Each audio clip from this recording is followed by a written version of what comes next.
What's up, everyone? Let's watch this stupidity. And speaking of stupidity, I've got more on Guyana and why Maduro is doing the stupid thing that he is, and also why leftists should stop being such fucking fantasy football gamblers on this whole thing. So, let's get to it.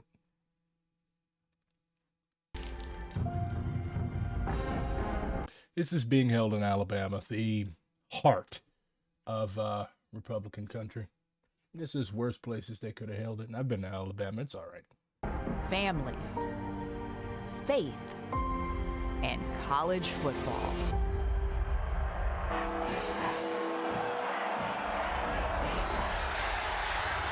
But on this night, the final showdown of the year moves to a new stage on America's newest cable news network. 40 days before the Iowa caucuses, millions of votes are still up for grabs. And 4 candidates are fighting for every last one of them. Who could catch fire and shock the political world? 2024 is do or die for us. We're not getting a Rather you die, personally. mulligan on this. Governor Ron DeSantis. We have to have a new generational leader. Former Ambassador Nikki Haley. You're either pro-American or you're anti-American. That Anti. is the choice we face.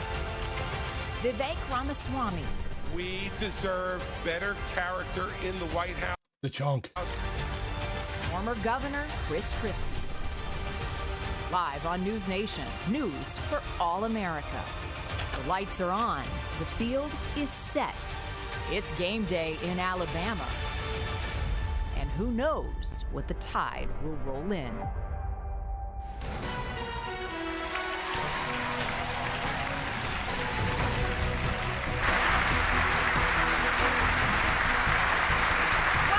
to the fourth and final Republican presidential primary debate of the year, live from the University of Alabama. I'm Megyn Kelly, host of the Megyn Kelly Show podcast on SiriusXM. I'm Eliana Johnson with the Washington Free Beacon. Oh, 3 women. How progressive. And I'm Elizabeth Vargas with News Nation, and we are live on News Nation and the CW. It is make or break time for the candidates on this stage right now, with the primary starting just weeks away. And we have a lot to cover over the next 2 hours. So let's begin with tonight's rules. Candidates will have 90 seconds to answer questions, 60 seconds to give a rebuttal at the moderator's discretion. You will all see the timing lights that will indicate when. I gotta go check my food. Y'all enjoy. And time is up, and it's time to stop talking. And the time we have Thank God. is critical over the next 2 hours, so we ask the audience to please keep your applause to a minimum. All right, with that, let's get started. On stage tonight, 4 candidates, all vying to become their party's nominee.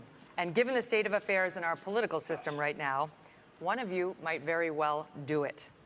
Even many Democrats now admit that President Biden is a weak candidate, just as many Republicans acknowledge that former President Donald Trump's multiple legal troubles could imperil his quest for a second term, all of which means one of you could wind up the leader of the free world.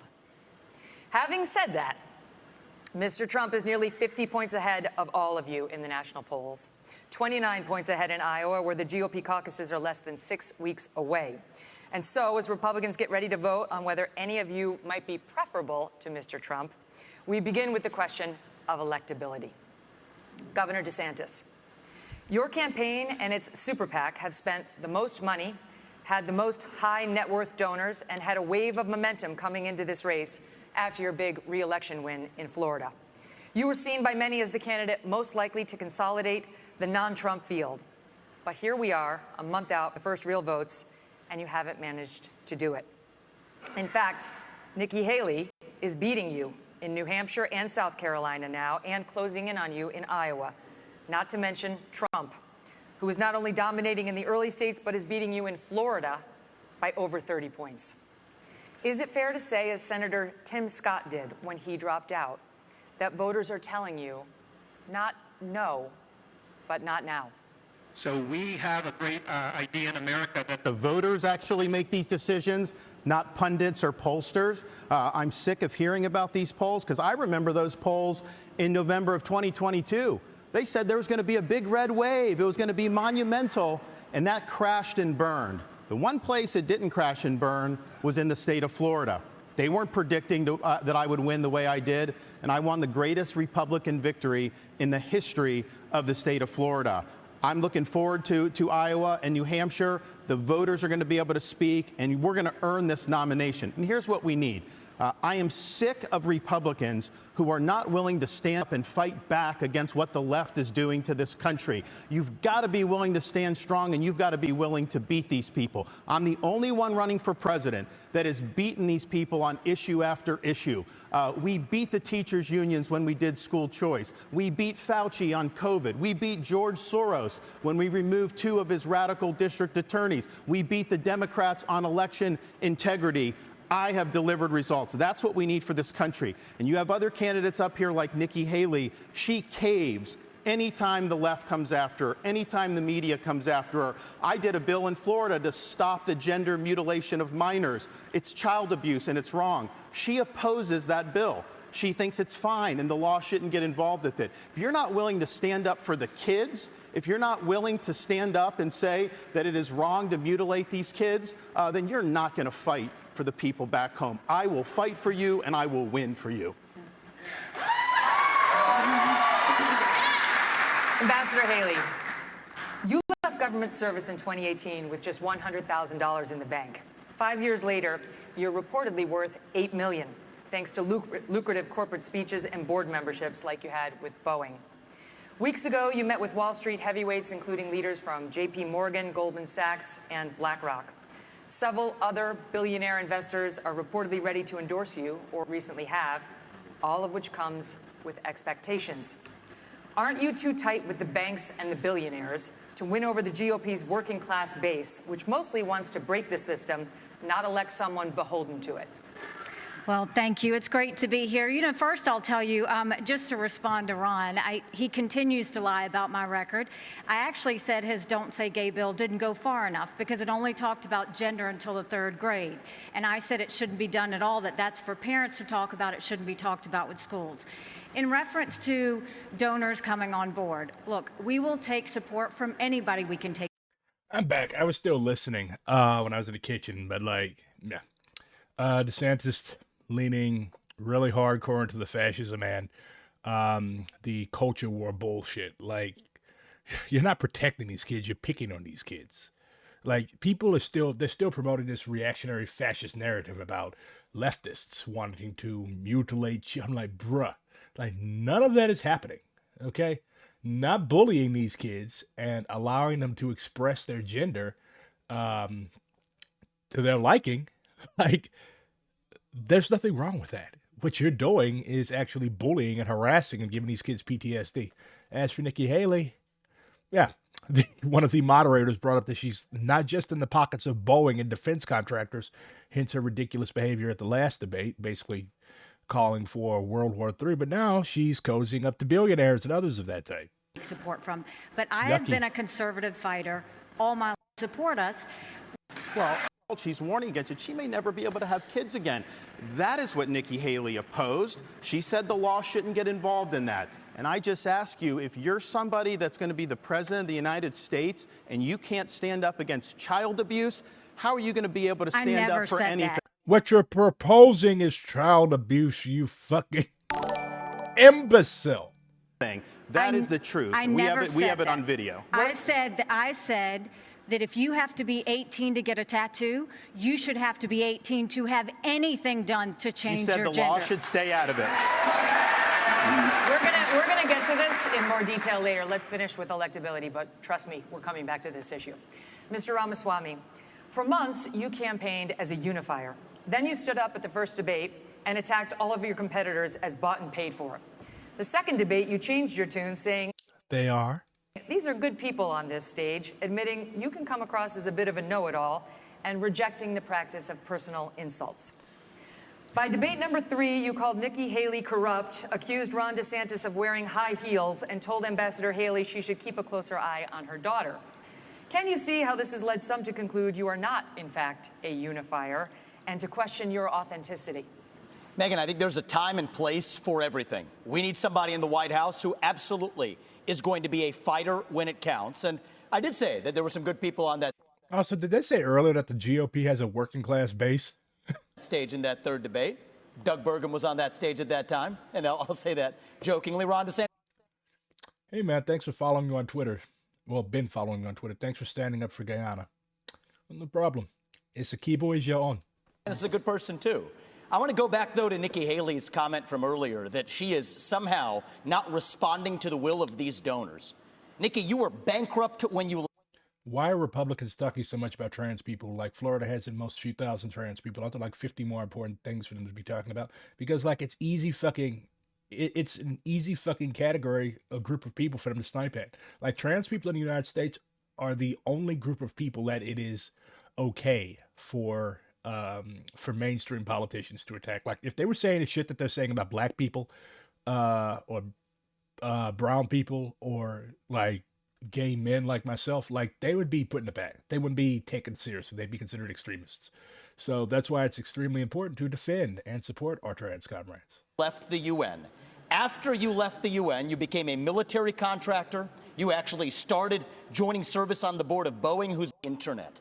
So I think that this is far more corrupt than I even imagined when I entered politics. But I will say this. It is going to take a leader from the outside with fresh legs from the next generation to unite this country. Not the broken politicians who are puppets of the puppet masters, but the actual people in this country. Thomas Jefferson. Let's elect a puppet master instead. Jefferson was 33 when he wrote the Declaration of Independence. I think it's going to take somebody whose best days in life are still ahead to see a country whose best days are ahead of itself. And wow, that's ageist as fuck, bruh. I think I can reach that next generation better than anybody else in this race. Thank you. No, you can't. Response. Megyn. First of all, we weren't bankrupt when I left the UN. We're people of service. My husband is in the military, and I served our country as UN ambassador and governor. It may be bankrupt to him, but it certainly wasn't bankrupt to us. Secondly, I did serve on the board of Boeing. I did a lot of work with Boeing when I was governor. They were a great partner to me. I served for 10 months. I imagine they were. And then when they decided after COVID that they wanted to go for a corporate bailout, I've never supported corporate bailout, so I respectfully stepped back and got off the board. I love Boeing. They build good commercial airplanes. They build airplanes for our Air Force. I am proud of them. They employ a lot of people in South Carolina. But that's why I left the Boeing board. There's nothing to what he's saying. And in terms and Vivek, he wrote a book talking about ESG and these woke corporations and BlackRock. The idea that I want to do that in Florida, they were managing our part of our pension, and then when they did the ESG, I took $2 billion away from BlackRock. We took action. This ESG, they call it environment, social governance, and again, Nikki is meeting with all these people. They want to use economic power to impose a left-wing agenda on this. Oh my God. Fighting climate change is a fucking left-wing agenda. I don't know even if you, as a selfish-ass Republican, semi-fascist, like you should realize that preserving the environment is kind of important, because if you don't, then you're gonna die. But I don't know. Maybe he thinks he's going to have a pod on Mars or something. When it counts, and that is not acceptable. I did write that book, Ron, and the irony is Nikki Haley was heaping praise on me when I wrote that book, but now I worry. I was warning about the woke industrial complex in this country as a warning. Apparently, I'm a proud member of the woke industrial complex. She read it as a how-to manual, just like she reads George Orwell's books as well. And so I think that that's actually far more dangerous than, this is really important for people to understand. We're marching towards fascism under Biden. Jack Smith has... Oh my God.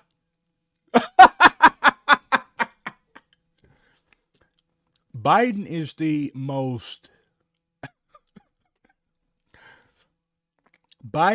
most insufficient, lackadaisical, lazy-ass fascist in history. Subpoena.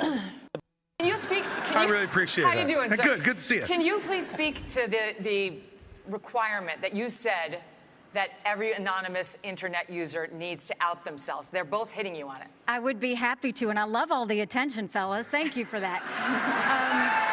You know, I'll say this. What I said was that social media companies need to show us their algorithms. I also said there are millions of bots on social media right now. They're foreign, they're Chinese, they're Iranian. I will always fight for freedom of speech for Americans. We do not need freedom of speech for Russians and Iranians and Hamas. We need social media companies to go and fight back on all of these bots that are happening. That's what I said. As a mom, do I think that social media would be more civil if we went and had people's names next to that? Yes, I do think that, because I think we've got too much cyberbullying. I think we've got child pornography and all of those things. But having said that, I never said government should go and require anyone's name. That's false. She said, I want your name. She as President of the absolutely United States, her first day in office, she said, This is going to be so fucking good. Media's I want your name. And that was going to be one of the first things she did in office. And then she got real serious blowback, and understandably so, because it'd be a massive expansion of government. We have anonymous speech. The Federalist Papers were written with anonymous writers. Jay, Madison, and Hamilton, they went under Publius. It's something that's important, and especially given how conservatives have been attacked and they've lost jobs and they've been canceled. You know the regime would use that to weaponize that against our own people. Okay, it was a bad The regime. idea, and she should own up to it. Come on, now, what are you doing here? 15 seconds, and then there is the governor, former governor of New Jersey. This cracks me up because Ron is so hypocritical, because he actually went and tried to push a law Did everybody go and snort coke before this shit? that would stop anonymous people from talking to the press, and went so far to say bloggers should have to register with the state if they're. Since when is only four of these dudes? I think Tim Scott dropped out. Somebody else. Going to write about elected officials. It was in the check your newspaper. It was absolutely. Usually not somebody who gets missed, but okay, let's go. What's happening? Okay, I got you. Listen, you endorsed Donald Trump in 2016 and 2020. You gave him an A for his first term. Since then, however, you've turned on him, calling him a liar, a loser, a con man, and someone who cannot win. You've even said that you got into this race just to stop President Trump. His approval rating with Republicans is currently at 81%. Yours is at 25%. Your best state is New Hampshire, and even there, 2/3 of GOP voters say they would be angry and disappointed if you won. Respectfully, Governor, you have not stopped Mr. Trump, and voters may wonder how you could possibly become the nominee of a party that does not appear to like you very much. Yeah, well, look, Megyn, it's often very difficult to be the only person on the stage who's telling the truth, and the only person who is taking on what needs to be taken on. I look at my watch now. We're 17 minutes into this debate, and except for your little speech in the beginning, we've had these three acting as if the race is between the four of us. The fifth guy, who doesn't have the guts to show up and stand here. It's not that he doesn't have the guts. Trump is very bold. He just doesn't have to. Y'all are running to be his vice president. He's the one who, as you just put it, is way ahead in the polls. And yet, I've got these three guys who are all seemingly to compete with, Voldemort, he who shall not be named. They don't want to talk about it. The fact is that when you go and you say the truth about somebody who is a dictator, a bully, who has taken shots at everybody, whether they've given him great service or not over time, who dares to disagree with him, then I understand why these three are timid to say anything about it. Yeah, so Christie is obviously orienting towards some center-right Republicans. He's still not going to win, but he's trying to portray himself as the rational type. It comes from running a state governed by Democrats. I'm in this race because the truth needs to be spoken. He is unfit. This is a guy who just said this past week that he wants to use the Department of Justice to go after his enemies when he gets in there. I mean, the fact of the matter is, he is unfit to be president. He wouldn't be the first person to use the Department of Justice to go after his political enemies. That's some Nixonian shit. And there is no... Except Nixon, if I recall correct, was actually one of the smartest presidents that we had. Not in terms of what he did for the people, but just objectively. Apparently, he was extremely bright when he was at school. In Gaza, Israeli tanks are on the move and have surrounded the home of the leader of Hamas. 8 Americans have really been held hostage in the tunnels beneath Gaza for 60 days now. American troops and warships in the Middle East are under attack. How far would you go as president to secure the release of those 8 American hostages? And would it include sending American forces into combat? We have to look out for our people. When there are hostages, Commander-in-Chief, you have to do whatever you can to get them done. But the overall issue with this is this administration is trying to hobble Israel from being able to defend itself. They have a right. I'm so sick of you. Go back to fucking Gitmo, except as a prisoner this time. To eliminate Hamas and win a total and complete victory so that they never have to deal with this again. Hamas wants nothing less than a second Holocaust. They would wipe off every single Jew Shut up. Off the map. They would destroy the state of Israel if we could. Joe Biden will say they support Israel, and then they do nothing but try to kneecap them every step of the way. You should Imagine being so fucking reactionary and fascist that you think Joe Biden is too left on the Israel question. not try to direct their war effort. We should work together with them so that they can bring Hamas to heel. Look, I served in Iraq back in the day. I'm the only one I know you help torture people. running for president that served in the military. I understand that part of the world. It's not the best part of No, you don't. the world. You've lied like fucking every time you open your mouth about the region, you lie. We do have troops there that meant jihad throughout the Middle East. So Biden has empowered Iran just like he's empowered other adversaries. We stand with Israel. They're our best ally in the Middle East. We have a unique relationship with them, and you will see a strong relationship when I'm the president of the United States. But would you send American troops? Elizabeth, look. Didn't a Gitmo prisoner shit in his mouth once? I mean, he looks like the type of guy that's into it. This is the problem with the first 3 debates. Ron gets asked a question, and he doesn't answer it. Your question was very specific. You said, would you send American troops as commander-in-chief? And he went on to this minute and 30-second hosanna about his knowledge of the military and what we need to do, and didn't answer your question. Look, when you're president of the United States, you're not going to have a choice whether to answer that question or not. Your generals, your Secretary of Defense, your Secretary of State, your National Security Advisor are going to present plans to you. They're going to look at you and say, do we go or don't we, Mr. President? And you can't give a 90-second speech about your military service, as laudable as it is. Would you send American troops in to rescue those hostages? Absolutely. Of course you would, and you'd end up in another Black Hawk Down situation. If they had a plan which showed me that we could get them out safely, you're damn right I'd send the American Army in there to get our people home and get them home now, and I'll answer that question directly. Thank you, Governor Christie. Mr. Ramaswamy, you have said it was irresponsible for Ambassador Haley to call Hamas's terrorist rampage an attack on America and for her to, quote, rabidly shout, "Finish them," end quote. The Hamas terror attack left dozens of Americans dead and was the deadliest attack on Jews since the Holocaust. Why wouldn't it be a good thing to finish Hamas? Finish them was purposefully vague in a discussion that included Iran, which is what I objected to. And I think it's, as U.S. president, you have to be responsible. What happened to Israel was dead wrong. What Hamas did was medieval. It was subhuman. It was immoral. And we have to call that out for what This guy's Brahmin is really coming out tonight. it is on October 7th.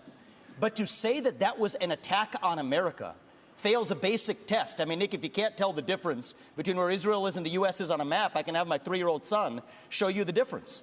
That is irresponsible because it has major consequences. Somebody bred with this big head fuck. Because that doesn't leave room for what actually is an attack on America.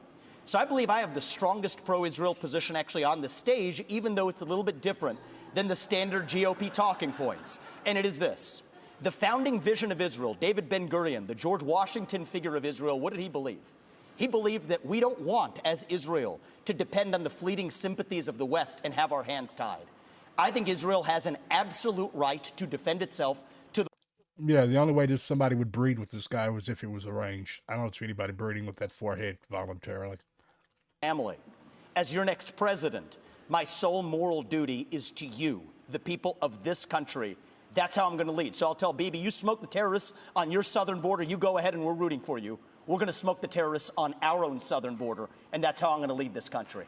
But Americans were killed in that attack. Americans were killed in that attack. And so if you looked at this terrorist attack and the number of Americans, this would be one of the top 10 terrorist attacks in American history. So our own people were killed in that attack. And I think it's absolutely appropriate to point that out and to say that we're in this together and we are going to work with Israel so that these people are brought to justice. I agree with that. Ambassador Haley, I'm coming to you. Iran is on the threshold of becoming a nuclear state. The Wall Street Journal reported that Iranian military leaders gave the green light for Hamas's attack on Israel. You said in last month's debate that, by contrast to the I think the Israelis gave the green light for Hamas's attack on Israel by trying to attack the Al-Aqsa Mosque and doing other stupid things. Biden administration's approach. Like for every action, there's going to be a reaction. That's the law of human beings. That's the law of nature. You cannot just do stupid shit and expect to get away with it. To Iran, they did on Iran that allowed China to send them billions to fill their proxies. What they don't respond to is when you give $6 billion for 5 hostages. That only makes them want more hostages. What they don't respond to is when they do 140 strikes on our men and women in Syria and Iraq, and we do nothing but just some small shots back. You've got to punch them, you've got to punch them hard, and let them know that. That's the only way they're going to respond. So the way you do that is you go after their infrastructure in Syria and Iraq where they're hitting our soldiers. That's what you do, and then that's when they'll... Why do we have soldiers there? back off. The problem is you have to see that all of these are related. If you look at the fact Russia was losing that war with Ukraine, Putin had hit rock bottom. They had raised... Also, this brisket is fucking hitting. The draft age to 65. He was getting drones and missiles, drones from Iran, missiles from North Korea. And so what happened? When he hit rock bottom, all of a sudden, his other friend, Iran, Hamas goes and invades Israel and butchers those people on Putin's birthday. There is no one happier right now than Putin because all of the attention America... Yes, I am watching news. Thank you for glorious attack on my birthday. Sincerely, Vlad Putin. Had on Ukraine suddenly went to Israel. And that's what they were hoping is going to happen. We need to make sure that we have full clarity that there is a reason, again, that Taiwanese want to help Ukrainians because they know if Ukraine wins, China won't invade Taiwan. There's a reason the Ukrainians want to help Israelis because they know that if Iran wins, Russia wins. These are all connected. But what wins all of... International solidarity of tankies. Wah. That I was the first person to say we need a reasonable peace deal in Ukraine. Now a lot of the neocons are quietly coming along to that position, with the exceptions of Nikki Haley and Joe Biden, who still support this, what I believe is pointless war in Ukraine. And I think those with foreign policy experience, one thing that Joe Biden... NAFO is going to split this dude's head open. Like a red dot is just going to appear on his forehead. And his head is going to explode. Biden and Nikki Haley have in common is that neither of them could even our sons and daughters and our troops and our military equipment to go fight it.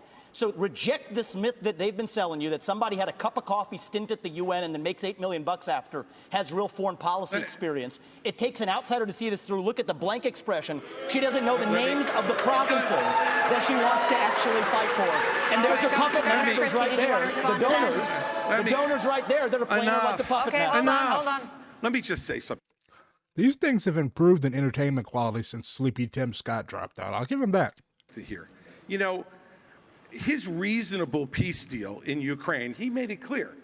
Give them all the land they've already stolen. Promise Putin you'll never put Ukraine in Russia, and then trust Putin not to have a relationship with China. Let me tell you something.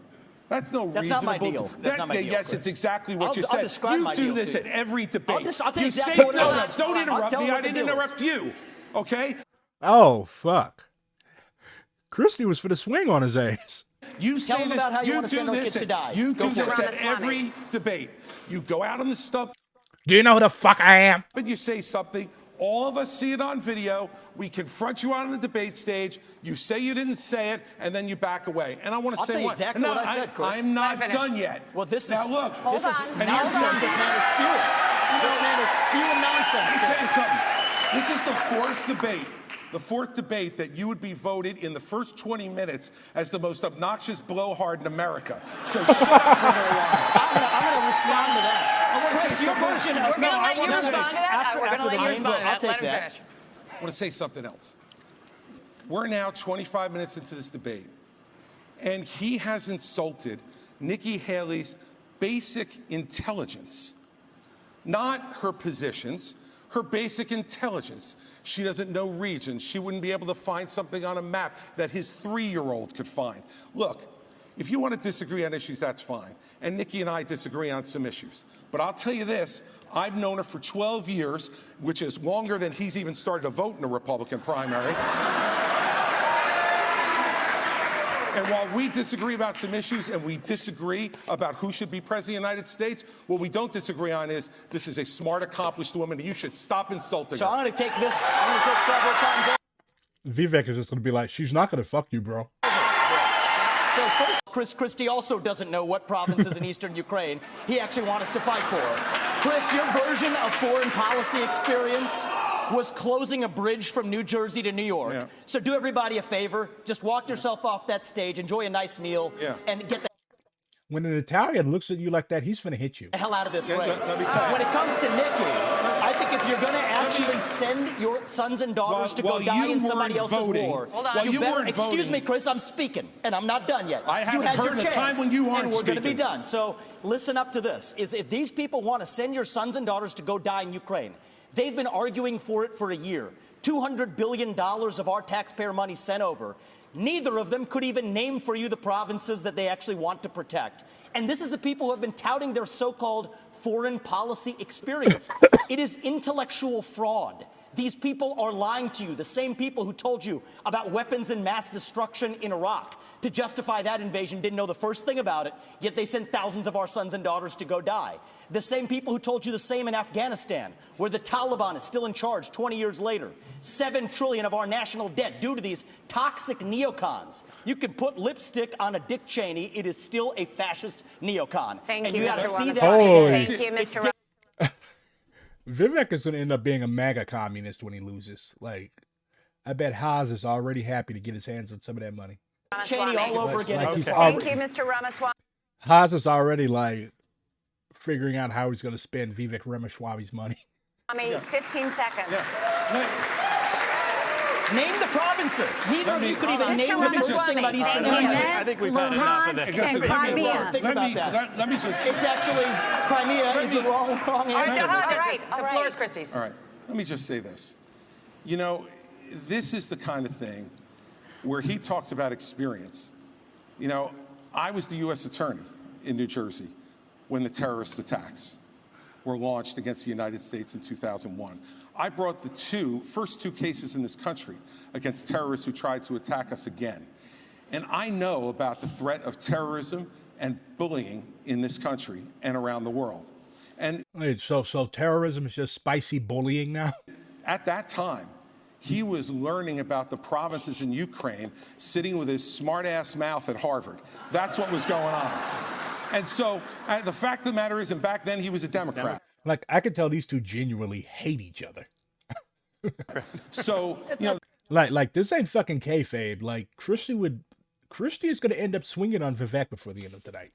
The fact is that all he knows how to do. Well, you were busy hugging Barack Obama and getting him elected. Thank you. All he knows how to do is insult good people who have committed their lives to public service and not say anything that moves the ball down the field for the United States. All right. Thank you, Governor Christie. We are going to...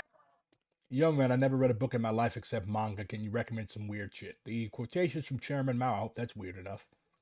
take a quick break, cool things down a little bit. No, this is the type of debate that I like. They're treating this shit with the exact seriousness that it deserves, the exact level of seriousness that it deserves. When we come back, we're going to tackle issues on the southern border. We'll be back in a few minutes. So, to Venezuela. This is from the Central Committee of the Venezuelan Communist Party of Venezuela. So they have a few points that they've been making against Maduro's stupidness. We ratify our historic position in favor of a peaceful and negotiated solution to the border dispute between the Bolivian Republic of Venezuela and the Cooperative Republic of Guyana, without interference from foreign monopolies and powers, for the good of our peoples and not for the Creole. When they say Creole, they're meaning like native born. during the Spanish and French and British colonial era. A Creole could be a white person or could be a black person, but the idea was that they were born in the colony, as opposed to a peninsulare, who's somebody who was born in Spain. Respecting the sovereign rights of both countries and under the principles of mutual cooperation, unity, and solidarity among peoples. So this revisionist party is far to the left of many of our silly left commenters on Twitter. Recognizing the fairness of Venezuela's historic claim against the dispossession carried out against the British Empire at the end of the 19th century. So yeah, Venezuela has a beef. I mean, everybody wants more land, everybody wants more oil, but like you can't just go take other people's shit. We reject the path of escalating diplomatic, political, and military tensions assumed by the bourgeois governments of both nations and promoted by oil companies following the discovery of large oil and gas deposits in the disputed area, in particular by ExxonMobil, whose direct action in this conflict coincides with the appointment of its executive director, Rex Tillerson, as U.S. Secretary of State in 2017. We call on the working people of Venezuela and Guyana to remain alert and strongly condemn on each side of the border these maneuvers that only favor the capital and the local bourgeoisies.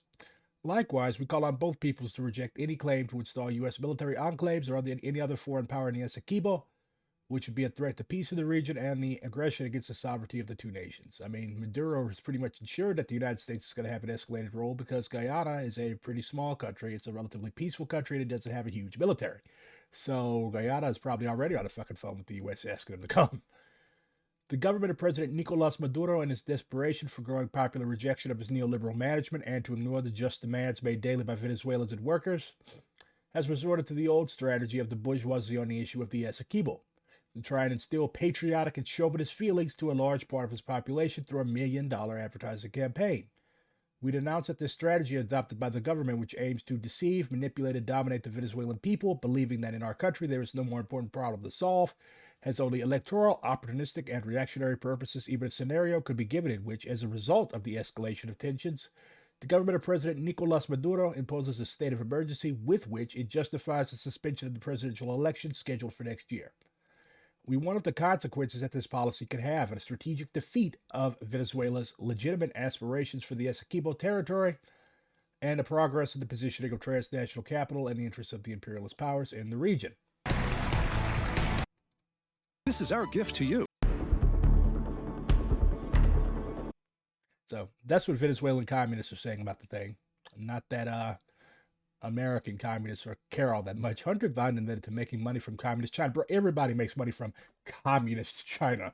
It's one of the fucking largest economies in the world. What are they supposed to do? Like, embargo it? If anything, the Chinese can embargo us.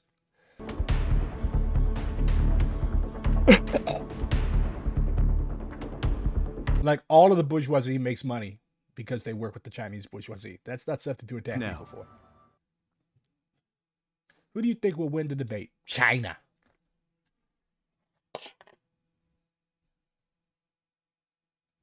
Go to the crisis. BRG will win the debate. On the southern border. Polls show immigration leak into our country and the separate issue of fentanyl being smuggled in mostly through legal ports of entry. All year, News Nation has been at the border documenting the crisis. In 2023 alone, Border Patrol encountered a record 2.4 million migrants. All four of you have talked tough. Wow, it's almost like walls don't work. The question now is, how realistic is the talk? So, Governor DeSantis, I'd like to start with you. You have pledged to send the military to the southern border on day one of your administration with orders. If walls don't work, what makes you think that having the military shoot people is going to work? To shoot, quote, stone cold dead anyone illegally entering with a backpack that you believe contains fentanyl. Critics have called this a... Yeah, because that's totally how you smuggle fucking fentanyl into the country. That's totally how you get white powder into the country. Imbecile. A shoot first, ask questions later policy that would amount to extrajudicial killing. You are a former military lawyer. Why do you think this idea of yours would be legal? The drug cartels are invading our country and they are killing our citizens. Bro, the country helped make the drug cartel. By the tens of thousands every year. We had a situation in Florida. There was an 18-month-old baby that was crawling on the floor of an Airbnb rental. There was fentanyl residue on the carpet, and the baby died. Shit, that totally happened. Gaius makes a good point. If the walls worked, they wouldn't be allowed to build them. Our entire agricultural sector relies on migrant labor. Yeah, like a lot of the actual proletariat in this country, the people that have nothing to lose but their chains, are migrants. Like they're not American citizens. And the big farmers and big planters take advantage of this by saying that they'll call la migra immigration if they try to organize. So very cynical use of migrant workers. That's why, like, anybody saying that you could just build a wall or send soldiers down, it doesn't know what the fuck they're talking about. And I think that that everybody on the stage knows this because they all have connections to big agricultural concerns or they own ranches and farms themselves. These aren't stupid people. They're just pandering to their stupid base. Is this acceptable in this country? I know the elites in D.C., they don't care. They don't care that fentanyl's... Bro, you are an elite. Like, all of these people are elites. Ravaging your community. They don't care that illegal aliens are ravaging our community and overwhelming our community. The commander-in-chief not only has a right, you have a responsibility to fight back against these people. And does that mean shooting first? It means you're gonna categorize them as foreign terrorist organizations, and we will identify just like we would anywhere. When I was in Iraq, the Al-Qaeda wasn't wearing a uniform.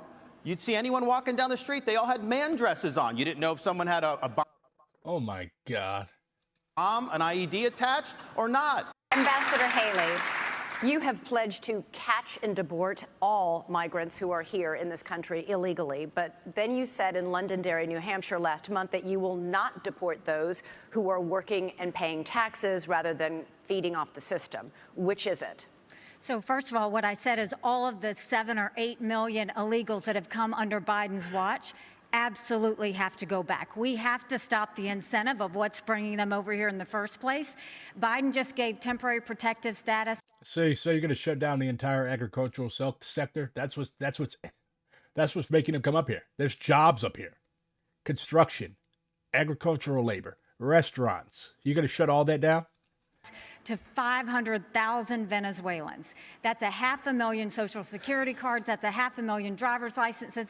And I know from my time at the United Nations, the first thing they do is pick up the phone and said, we came over, come on over. And that's what sends more. You have to go and deport these people so they know it can't happen again. For those that have been here longer than that, we've got to start seeing who is it, how long have they been here, have they been vetted, have they paid taxes, have they been working, and figure out who else is out there. But what I know is my parents came here legally. They put in the time, they put in the price.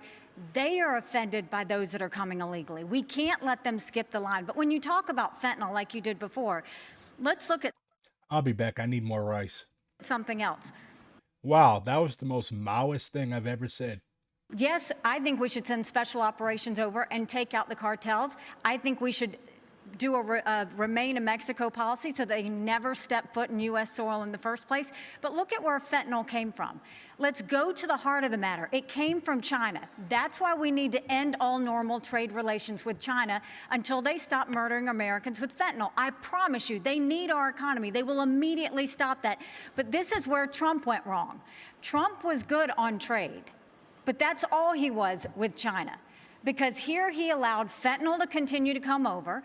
He continued to allow them to he would give them technology that would build up their military and hurt us. He allowed the Chinese infiltration for them to buy up farmland, to put money in our universities, and to continue to do things that were harmful for America. We now have a spy base in Cuba and police stations, and Trump didn't do anything about it. Her China, though, I mean, this is rich, because when she was governor of South Carolina, she was the #1 ranked governor of bringing the CCP into her state. She wrote a love letter to the Chinese ambassador saying how great a friend China is. You can look at it. We put it on our website, rondesantis.com. There's also a video of her as governor standing in front of a Chinese flag with a Chinese business saying that she now works for them, talking about this Chinese company. So she's been very weak on China. Now, here's the problem. The rhetoric is different, but her donors, these Wall Street liberal donors, they make money in China. They are not going to let her be tough on China, and she will cave to the donors. She will not stand up for you. 15 seconds, Ambassador.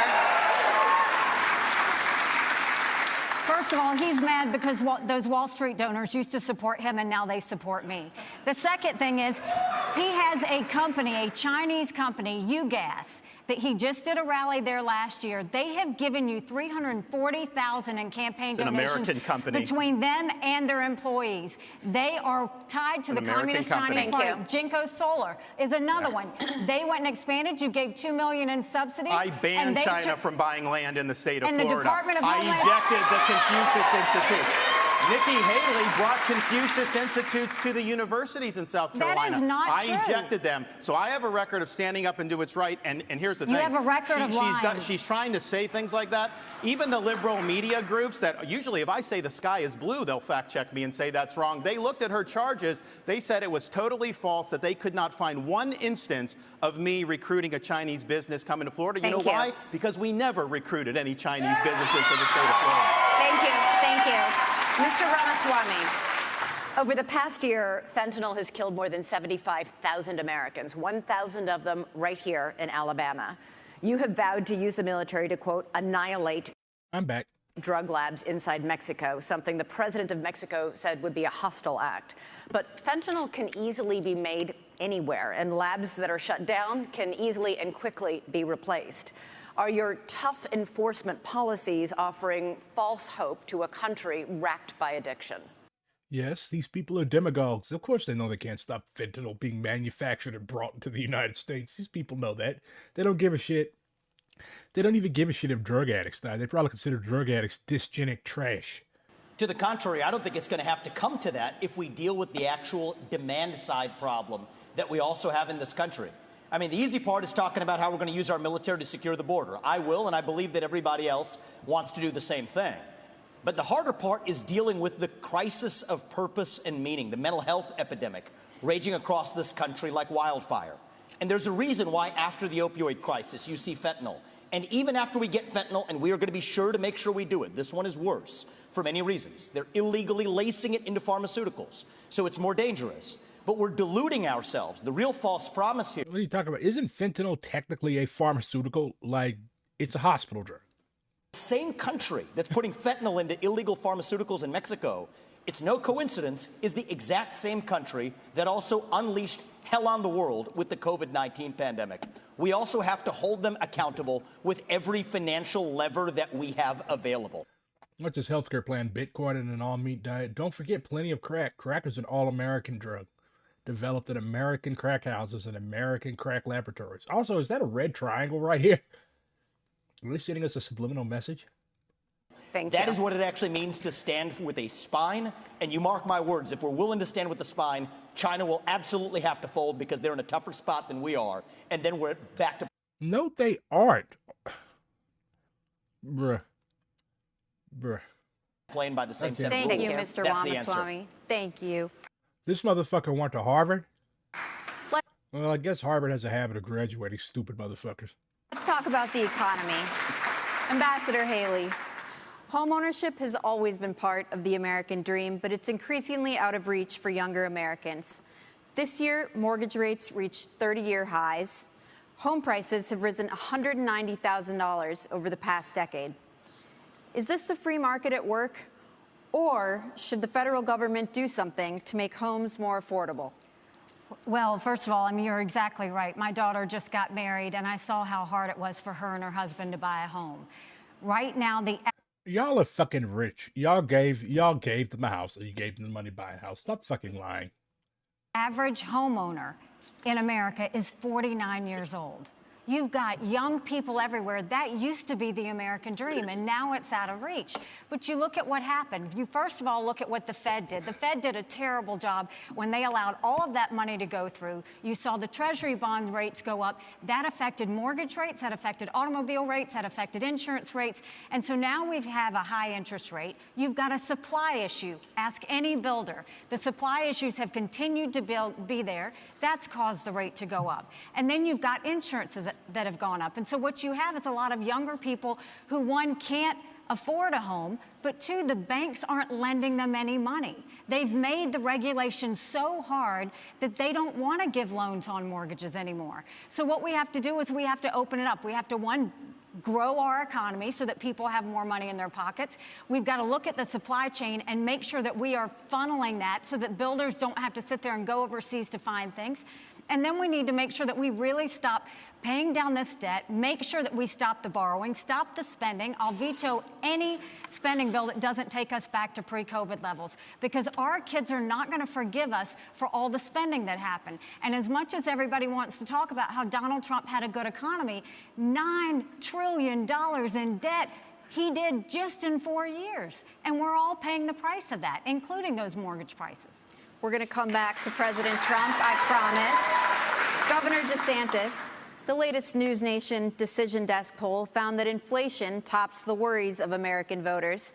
61% say they're very concerned, and the working class is hardest hit.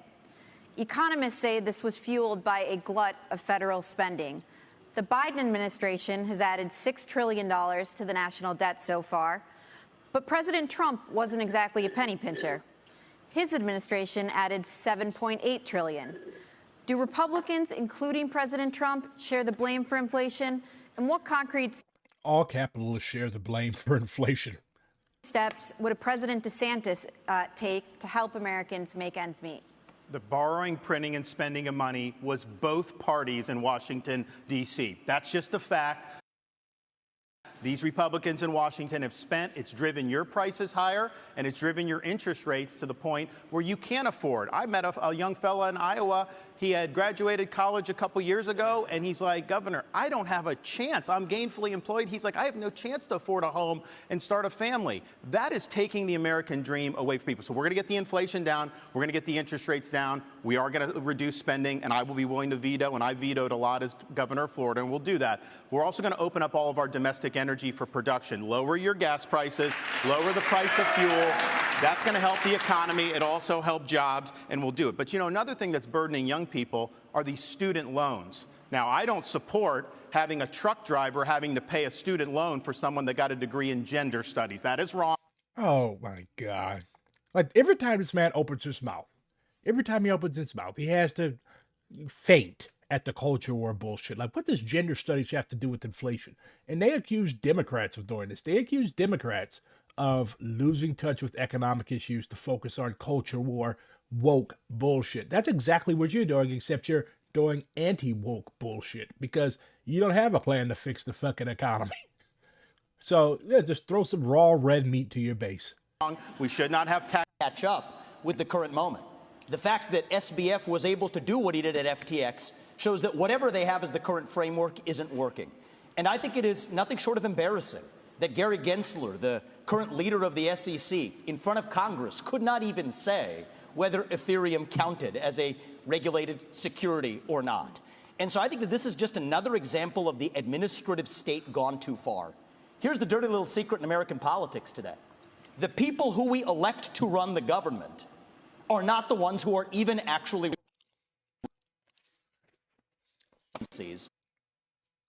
that are writing regulations that Congress never gave them the authority to run. Fix that. That takes a U.S. president with a spine. So what? Which you don't have. All you got is a big-ass mouth, like Christy said. Agencies that should not exist. We will rescind any regulation that fails the test of West Virginia versus EPA, which is the most important Supreme Court case of our lifetime, that said if Congress didn't delegate that to an administrative agency, then it's unconstitutional. These are seismic changes. These are big changes that the next president can deliver without asking Congress for permission or for forgiveness. And I want people to understand that distinction, because people have been sold myths by politicians for a long time saying, I'm going to work with Congress to do this or that. Much of what you've heard on the stage from the other politicians fit that description. They need Congress. The things that I'm promising you, this is what the leader of the executive branch gets to do under Article 2 of the Constitution. Thank you, sir. Cut down the bureaucracy. Well, that's how we grow our sir. economy and put the Federal Reserve in its place as part of the crypto. No. Christy's just be like, shut the fuck up. No, discussion. No. 90% Mr. headcount reduction at the Ramaswamy, Fed. you're out of time. 15 seconds, Governor So DeSantis. one of the dangers that we're going to face, Biden wants, is a central bank digital currency. They want to get rid of cash, crypto. They want to force you to do that. They'll take away your privacy. No, they won't. What are you talking about? Y'all are just making up shit now. They will absolutely regulate your purchases. On day one as president, we take the idea of central bank digital currency and we throw it in the trash can. It'll be dead on arrival. I agree with that. Gotta go to break. Gotta get a break. I have a whole second hour to get to. It's exciting. And when we come back, we got a big subject. Huge, you might even say. Donald Trump. Stay tuned.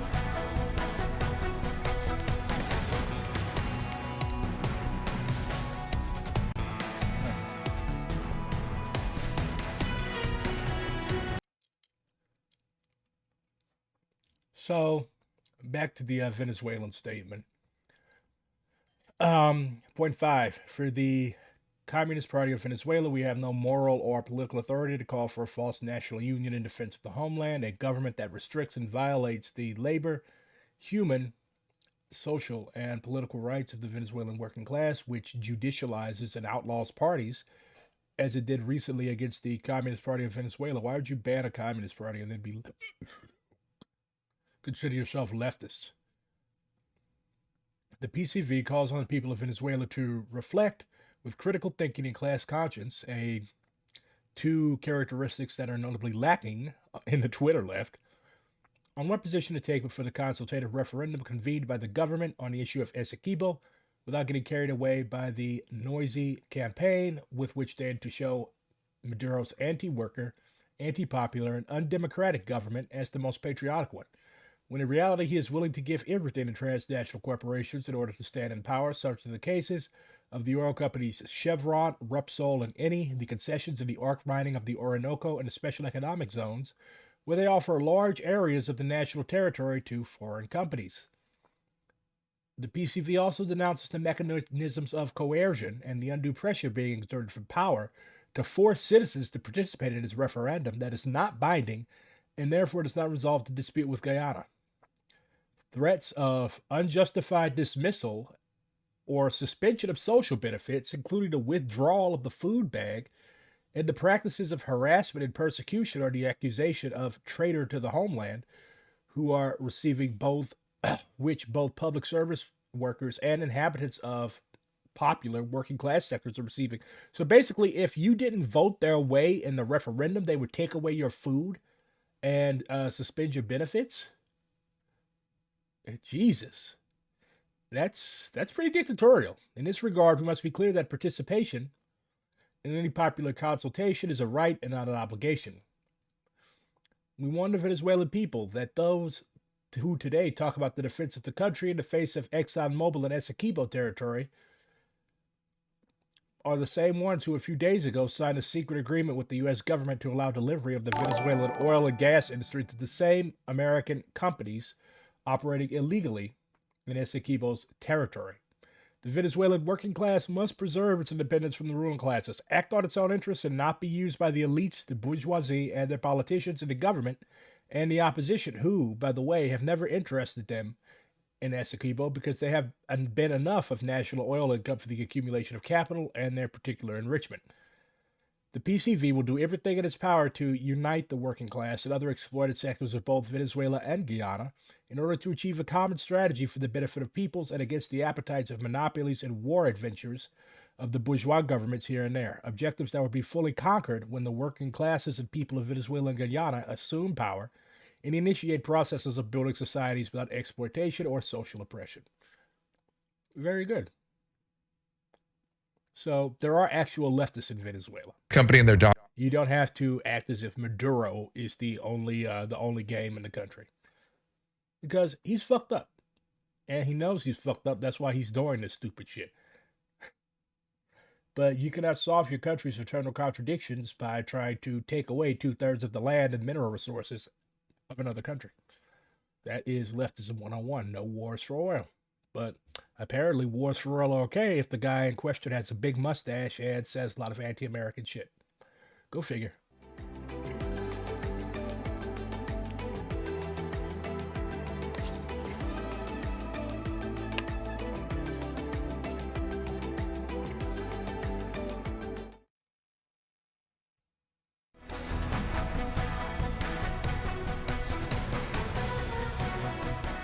Welcome back, everyone. So you've all spent a lot of time criticizing each other on this stage, as Governor Christie pointed out, and less so for most of you on the front runner in this race, Donald Trump.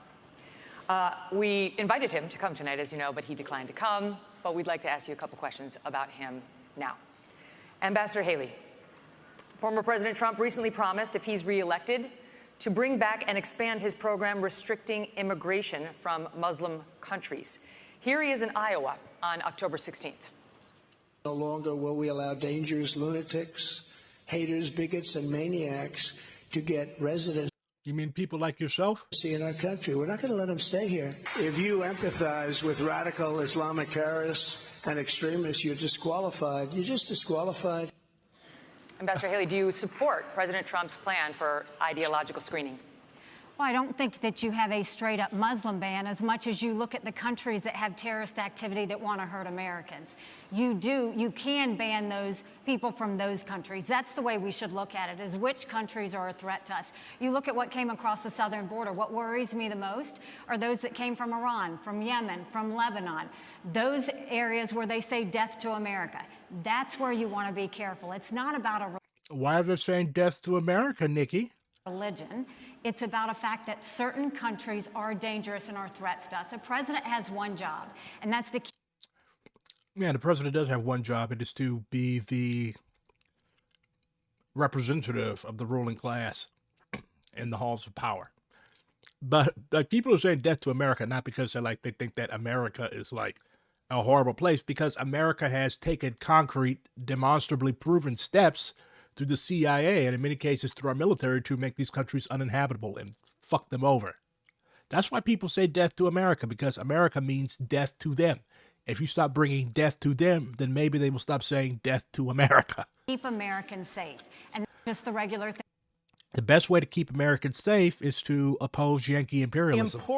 Because American imperialism is what is driving most of these things that are hurting Americans. He said the other day there should be no way that corporate CEOs should set the policy of immigration, and we should not be importing people from cultures that are hostile. So, for example, I said with the Gaza, you had some of the squad wanted to import 300,000 people from the Gaza Strip. I said, no, we're not taking anyone from Gaza because of the anti-Semitism and because they reject American culture. Bruh, shut up. Just shut up. When Christie gets done beating the shit out of Vivek, I hope he jumps right on you. So we've got to get smart about this. We cannot let the United States be like Europe. So Governor Christie. Low-hanging fruit here, Governor Christie. Go back to Italy. Just hit this point because it relates to what they just said. There are things that the government can do right now that nobody's talking about amongst the professional politicians in this race. What about all of the illegals who are already here? Here's the answer. There's 287G in the law. That is a provision that already allows ICE agents to deputize or allow local law enforcement to enforce those ICE warrants. So he was just calling people fascists. Now he wants to establish a locally based Gestapo for immigrants. And it shocks me that nobody in the Republican Party is talking about it, because there are 1 million then officials, law enforcement officials in this country. And against that backdrop, we absolutely have the ability to deport anybody who's in this country illegally. Thank you, we Mr. need to be talking about it Ramaswamy. more in this country. Thank you. Governor Christie. I actually did that as governor of South Carolina. Governor Christie asked last night in Iowa whether he would be a dictator if he wins a second term in office. Donald Trump quipped, look at that little smirk. no, quote, except for day one, promising to seal the southern border. He has also pledged to begin the largest deportation operation in American history, saying that migrants are, quote, poisoning the blood of our country. He is If anything, they're pumping the blood of our country. pledged to round up and expel an estimated 11 million undocumented immigrants in the United States. What do you make of that plan? I think it's completely predictable. I mean, look, he's made it very clear. There's no mystery to what he wants to do. He started off his campaign by saying, I am your retribution. 8 years ago, he said, I am your voice. This is an angry, bitter man who now wants to be back as president because he wants to exact retribution on anyone who has disagreed with him, anyone who has tried to hold him to account for his own conduct. And every one of these policies that he's talking about are about pursuing a plan of retribution. And yet, at the first debate, my three colleagues on this stage, when asked if he would be convicted of federal felonies, would they still support him, raised their hand, looked into the camera, and let everybody know that they would still support him even if convicted of federal felonies. Federal felonies. You're not taking the oath of office, nor are you ever going to take the oath of office for Vivek. Put your fucking hand out. By the way, federal felonies which involve our election process, federal felonies which involve the most sensitive of our governmental secrets, federal felonies where he instructed others to commit crimes, folks who are now agreeing to go to jail because of what they did in his name. So do I think he was kidding when he said he was a dictator? All you have to do is look at the history. And that's why failing to speak out against him, making excuses for him, pretending that somehow he's a victim, empowers him. You want to know why those poll numbers are where they are? Because folks like these three guys on the stage make it seem like his conduct is acceptable. Let me make it clear. His conduct is unacceptable. He's unfit. And be careful of what you're going to get. If you ever got another Donald Trump term, he's letting you know, I am your retribution. He will only be, Elizabeth, he will only be his own retribution. He doesn't care for the American people. It's Donald Trump first. Thank you, Governor Christie. Governor DeSantis. Governor DeSantis. He's getting booed. Thank you. Thank you. Governor DeSantis. Go back to New Jersey, Yankee. Donald Trump would be older on day one of his second presidency than Joe Biden was on day one of his first. You have said Trump is not the same man he was when he ran in 2016. Your campaign is running ads showing Trump confused. And you have said he has, quote, lost the zip on his fastball. You seem to be saying Donald Trump is no longer mentally fit to be president. Is that what you think? Look, he is showing, Father Time is undefeated. The idea that we're going to put someone up there that's almost 80 and there's going to be no effects from that, we all know that that's not true. And so we have an opportunity to do a next generation of leaders and really be able to move this country forward. We also need a president that can serve 2 terms. I don't think Donald Trump, I think he's going to have, I don't think he'd be able to get elected. The Democrats want him to be the nominee. We see that. They are going to turn the screws the minute, if he got the nomination, but do you think he's mentally fit to be president? I think we need to have somebody younger. I think when you get up to 80, I don't think it's a job for that. But let me just respond to some of the things there. Look, the media is making a big deal. That's ageist. I don't like what you're implying. I'm a very healthy man in the prime of my life. This is my natural color hair. This is my natural color skin.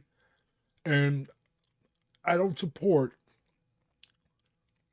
ageist comments being made by blow-dry DeSantis. About what he said about some of his comments. I would just remind people that is not how he governed. He didn't even fire Dr. Fauci. He didn't fire Christopher Wray. He didn't clean up the swamp. He said he was going to drain it. He did not drain it. He said he was going to build a wall and have Mexico pay for it. We don't have the wall. He did say in 2016 he'd have the largest deportation program in history. He deported less than Barack Obama did when Barack Obama was president. So some of these policies he ran on in 16, I was cheering him on then, but he didn't deliver it. Here's what I can promise people. 100% of the things I promised as governor, I delivered on those promises. I beat the left time and time again, and that's what I'll do for you as president. We got to start winning again as a party. Yes, win the election, but we've got to start getting these issues. I will go in and wreak havoc on this bureaucracy. You will see people fired, and we are going to bring a reckoning for how this government handled COVID-19. Here's what irritates Now, Chris, you've had your chance to wax eloquent on Donald Trump. You've been doing it all this whole race. Why doesn't he just answer the question? The question was very direct. Is he fit to be president or isn't he? The rest of the speech is interesting, but completely non-responsive. And if we were in a courtroom, they'd strike the answer and say, Governor DeSantis. No, they wouldn't. They would say that you're a smart they would man. argue that No, they would. No, they wouldn't. They would Chris. strike the answer no, they wouldn't. because you're not answering it. You just don't like. You have your thing. Is he fit or isn't he? No, I don't have my thing. We don't. He's the thing. Is he fit or isn't he? You're talking about him being 80 years old. It doesn't mean that somebody couldn't get elected. That's up to the people to Governor DeSantis, let him finish. Governor DeSantis, let him finish. Ron, I think we have an opportunity to do somebody who is in the prime of their life. You don't have to worry about all this stuff with confidence. We can get it done, and we'll do it. I'm going to come to you. Finish. Look, Father Time is undefeated. I don't know how he would score on a test, but I know this. We have an opportunity to nominate someone and elect someone for 2 terms who's going to be spitting nails on day one and for 8 years So deliver you do think he's big fit? result. We should not nominate somebody who's almost 80 years old. Okay. He's afraid to answer. No, I'm not. You have to either you're afraid or you're not listening. No, it's not. There's a simple you question. Don't want to hear the Is he fit? Because you fit? Hey, nobody can hear this. No one can hear you. They can't hear you. You finish, and then you get. Is he fit? Bruh. As a black gay man, if I were Ron DeSantis, my answer would be, are you fit? Chunky? Are you fit? That's it. All right. Look, I'm a simple guy. Okay? I hear the question, and I answer it. Is he fit or isn't he? I'll concede you're fit, Ron. You're a new generation. You're 44 years old. I wish I was still 44 years old. Okay? 45. So, well, congratulations. I'd still take 45. Keep fucking with me and you won't see 46, bud. Is he fit or isn't he? And this is the problem with my three colleagues. They're afraid to offend. And let me tell you something. If you're afraid to offend Donald Trump, then what are you going to do when you sit across from President Xi, you sit across from the Ayatollah, you sit across from Putin? You have to be willing to offend with the truth and answer the question. Fit or unfit? Okay, listen. Fit or unfit? I promised Ron DeSantis a minute and not a full minute. I've got a second. It is not about offending. You can weigh in and then we're moving on. It's about pointing out, do you want to elect somebody who will be older than Biden was when he went in 2021? I don't think he's as bad as Biden was at all, but I do think that over a 4-year period, it is not a job for somebody that's pushing 80. We need somebody that's younger. We need somebody that's going to be able to go in there and clean house on day one and do it for 2 terms. And I'll be able to Here's do my that. issue with all 3 of my other colleagues on this debate stage, is all 3 of them have been licking Donald Trump's boots for years for I thought he was going to say licking Donald Trump's booty. money and endorsements. Ron DeSantis, you've been a great governor, but you would have never been one without actually begging Donald Trump for that endorsement. And you attacked him in your book a year ago. Same thing with Chris Christie as a lobbyist, begging them for COVID money for his special interests in New Jersey, prepping him for the debates last time around. These people are now Monday morning quarterbacking some decision he made. I think the real enemy is not Donald Trump. It's not even Joe Biden. It is the deep state that at least Donald Trump attempted to take on. And if you want somebody who's going to speak truth to power, then vote for somebody who's going to speak the truth to you. Why am I the only person on the stage, at least, who can say that January 6th now does look like it was an inside job? That the government lied to us for 20 years about Saudi Arabia's involvement in 9/11? That the Great Replacement theory is not some grand right-wing conspiracy theory, but a basic statement of the Democratic Party's platform? What the... Is this guy giving literal support from a debate stage to fascist Great Replacement theory? The 2020 election was indeed stolen by big tech. That the 2016 election, the one that Trump won for sure, was also one that was stolen from him by the national security establishment that actually put up the Trump-Russia collusion hoax that they knew was false. There's a reason why I'm the only person on the stage who can say these things. That's what it's going to take, not people who are licking his boots one time and now Monday morning quarterbacking him and criticizing him when it's convenient. Governor Christie.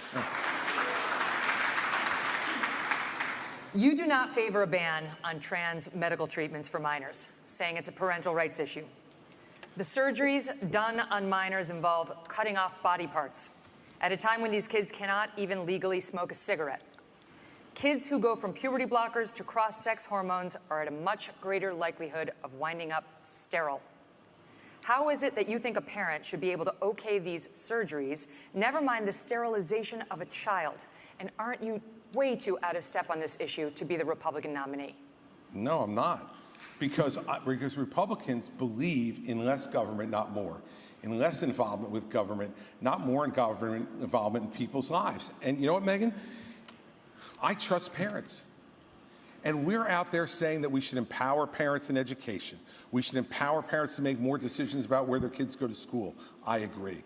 We should empower parents to be teaching the values that they believe in their homes without the government telling them what those values should be. And yet, we want to take other parental rights away. I'm sorry. As a father of 4, I believe there is no one who loves my children more than me. There's no one who loves my children more than my wife. I love your children, Mr. Christie. They're very good, and I hope to teach them the fundamentals of Marxism, Leninism, Maoism. There's no one who cares more about their success and health in life than we do. Not some government bureaucrat, not some... You look at these jokers down in Congress. Marlboro Blacks, to be specific. It takes them 3 weeks to pick a speaker, and up until 2 days ago, they couldn't promote somebody in the military in the United States Senate who earned their new rank. And we're going to put my children's health and my decisions in their hands for them to... Bro, you should start worrying about your own health. Make those decisions, for Joe Biden to make those decisions, for me and for my wife. Let me just say this. This is not something I favor. I think it's a very, very dangerous thing to do. But that's my opinion as a parent, Megyn. And I get to make the decisions about my children, not anybody else. And every parent out there who's watching tonight, you start to turn over just a little bit of this authority, the authority they're going to take from you next, you're not going to like. I'll stand up for parents each and every time. So there are laws banning smoking or drinking by a certain age.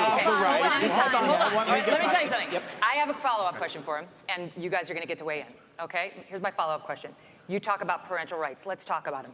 When you were governor in 2017, you signed a law that required new guidelines for schools dealing with transgender students. Those guidelines required schools to accept a child's preferred gender identity, even if the minor's parents objected. Not true. And it said that there is no duty for schools to notify parents if their son or daughter changes their gender identity, allowing this serious issue to remain a secret between the school and a child. How is any of that pro-parental rights? By the way, that's simply not true. You're doing what you accuse me of, Chris. It is absolutely true. That's simply not true. That's simply not true. That law was put into effect in 2018 and regulated in 2018 after I was out of office, mandated the guidelines. Megyn. No, we did not, Megyn. We did not issue those guidelines, and you're wrong about that. Simply wrong. I have stood up each and every time. So I think if this is one issue that's disqualifying, it's this one. I stood up every single time for parents to be able to make the decisions for their minor children. But parents... Drinking age needs to be 21. We can do the same thing when it comes to banning genital mutilation or chemical castration. Okay. I know Ron... Chemical castration. This guy, just say the 14 words. Just say it. Ron's been unclear about that on the federal level. I'm crystal clear. That's where I stand. Got it. That's a mental health disorder. That's where we need to be at. Go ahead. So first of all, Ron has continued to lie because he's losing. No, it's not a lie. You are lying. You said it on tape. So first of all, I will say that when I was governor, 10 years ago, when the bathroom situation came up, we had maybe a handful of kids that were dealing with an issue. And I said, we don't need to bring government into this, but boys go into boys' bathrooms, girls go into girls' bathrooms, and if boys and girls are not the only two genders, Nikki. anyone else has an issue, they use a This is what happens when you have people who were last in school in 1977 making policies. Private bathroom. Now, 10 years later, we see that this issue has exploded. And this shows how hypocritical Ron continues to be. When he was running for governor and they asked him about that, he said he didn't think bathroom bills were a good use of his time. You can go look that up. I signed a bathroom bill in Florida, so But that's obviously not true. Bruh. Millions of people in America are on the verge of starvation. They're talking about fucking bathroom bills. Who cares where somebody uses the bathroom? No. And so they say when she does that explanation that doesn't hold water. And this is the upstate of South Carolina. Ron. I signed the bill. I protected the girls. Do you know South Carolinians? She did not do it. Do you know South Carolinians? Because South Carolinians... No. You are not going to talk about my state like that, because I will tell you for a fact, South Carolinians never allowed that to happen, and we did not have that issue at the time. What I have always said is boys go into a boys' bathroom, girls go into a girls' bathroom. But hold on one second. I also say that biological boys shouldn't be playing in girls' sports, and I will do everything I can to stop that, because it's the women's issue of our time. Oh my God. Legislation to protect women's sports. I actually get this stuff done. I heard better fucking discourse and debate in my high school lunch table. These are just a bunch of adult children. Well, Chris Christie seems to be at least a fucking late teenager, but these are just a bunch of adult kids. You got it. Mommy. Chris Christie is definitely the adult in the room. End quote. Are you questioning Nikki Haley's Christian convictions? And why has your campaign made a point of referring to Ambassador Haley by her given first name, Nimarata, even though she's gone by Nikki for her whole life? Well, my whole deal is if Nikki Haley, of all people, should know how to pronounce my name correctly, the rest of the news media can learn it. My deal is I'll call her Nikki when she can say my own name right. That's our little fun side bet there. Here's what I will say is deeper. I don't question her faith, but I question her authenticity. And I think that's deeper here. We were just talking about the trans issue. You got two Indians arguing over who is more Christian. This is a symptom of a deeper cancer in American life, identity politics. This new religion that says your race, your gender, and your sexuality. Bro, you just engaged in identity politics. Are your identity. It is anti-American. It is meritocratic. It's anti-meritocratic, and it is dividing this country to a breaking point. And I've spoken about this to the left. My books are all about this. I've preached this to the left, but it's even worse when Republicans try to play the same game. We're talking about that trans issue.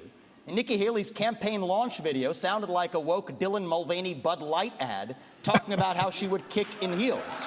At the first debate, she said that only a woman can get this job done. That's what she said. After the third debate, when I criticized Ronna McDaniel after 5 failed years of leadership of this party and criticized Nikki for her corrupt foreign dealings as a military contractor, she said that I have a woman problem. Nikki, I don't have a woman problem. You have a corruption problem. And I think that that's what people need to know. Nikki is corrupt. This is a woman who...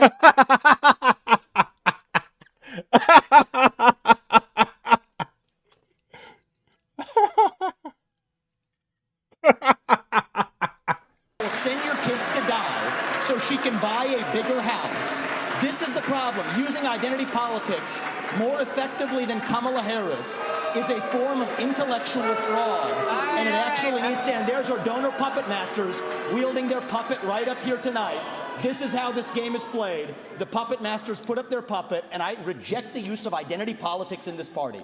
It has been a cancer coming from the left, and I'm sick and tired of the double standards. The people of this country are too. Having 2 X chromosomes does not immunize you from criticism. Thank you, sir. Thank you. Governor Haley, would you like to respond? No, it's not I think they were booing both of them. worth my time to respond to him. You have Get off our stage. Go back to India where you come from. been using identity politics at every step. She knows it's true, and that's why she's actually hiding from it. Sir, we're not going to give you a response to the question that was to you. Okay, we got to move on to this. Now, by arrangement with the Republican National Committee, we've got 2 questions for you about the Justice Department and our election system. Here's Tom Fitton with Judicial Watch. Governor Christie, this one's for you. Why y'all still got them foreigners up there on that stage? I ain't voted for them for president. I'm with Donald Trump. President Trump and many of his supporters claim federal law enforcement agencies have abused his civil rights for the last 8 years by, among other things, spying on him and now prosecuting him while having treated Hillary Clinton and Joe Biden with kid gloves.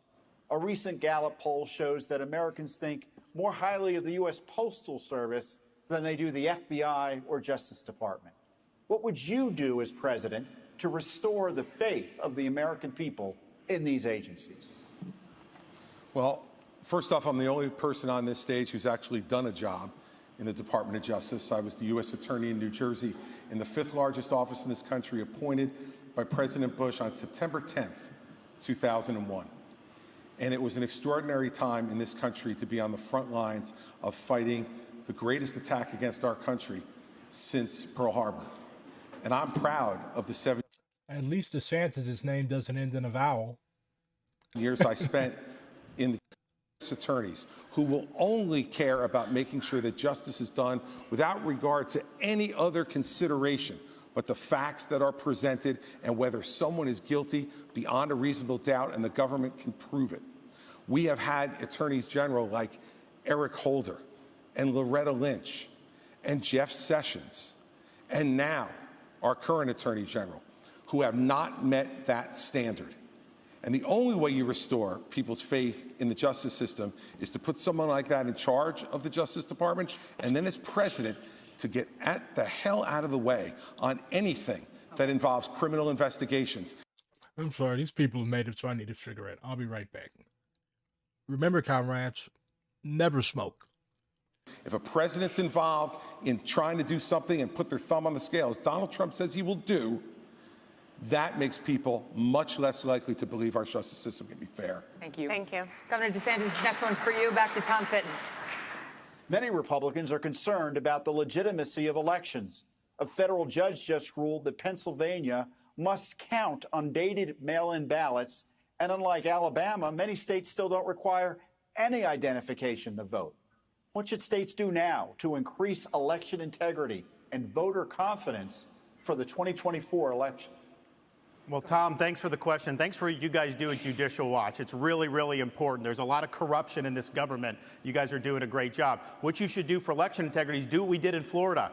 20 years ago, Florida and elections was a joke. Everybody would laugh at it.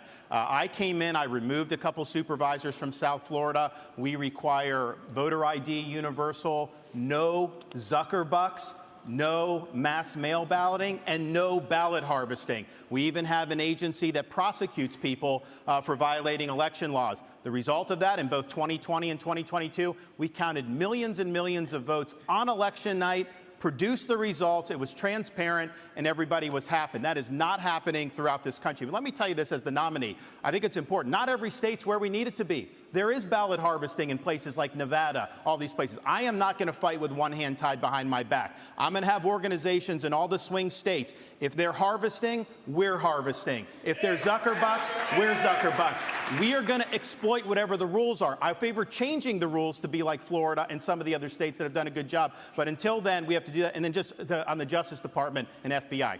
I mean, I remember being, in Iraq working with FBI on the ground and being, and then I was a special assistant. I used to have such a high regard for these agencies. What they did to Donald Trump with the Russia collusion was one of the biggest abuses of power in the history of our country. These agencies need to be cleaned out. With me, you'll have a new FBI director on day one. We're going to clear out the DOJ, the IRS, all these places. Buckle your seatbelts. There's going to be a new sheriff in town. Thank you. All right, we got to do a quick break. We're going to come back in 1 minute. China up next.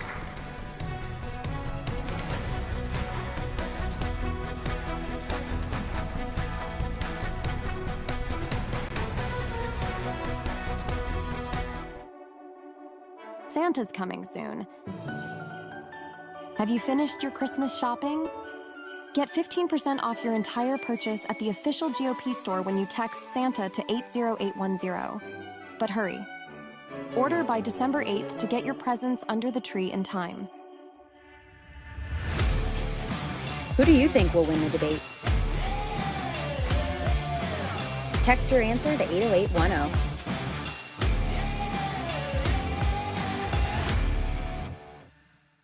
If you're not careful where you put your savings, the government can essentially rob you in plain sight. Former Fed Chairman Alan Greenspan warned us when he said, deficit spending is simply a scheme for the confiscation of wealth. He's right.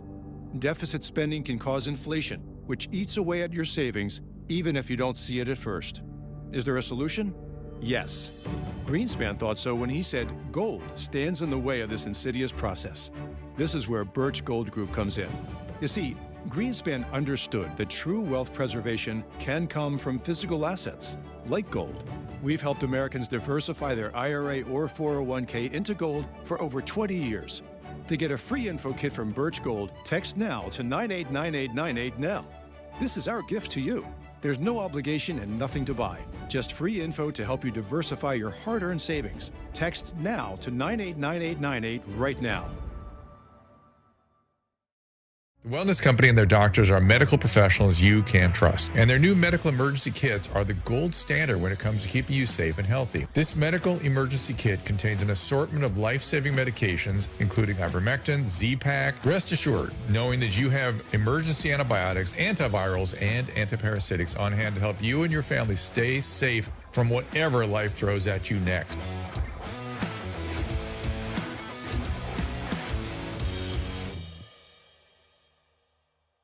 Do you owe over $10,000 in back taxes? Kevin Sorbo here with an important message.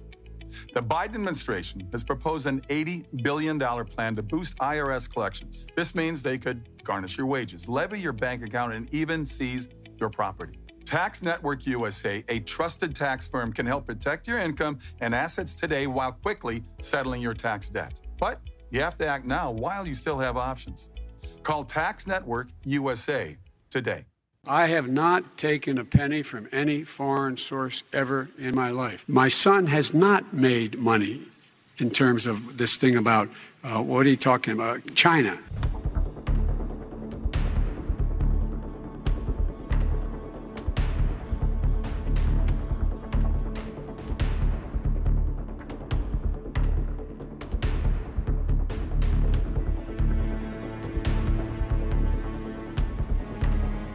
Meet Rumble. Rumble was founded on the principle of unfiltered access to diverse ideas. Rumble offers a chance to discover America's independent voices, free from algorithms and censors.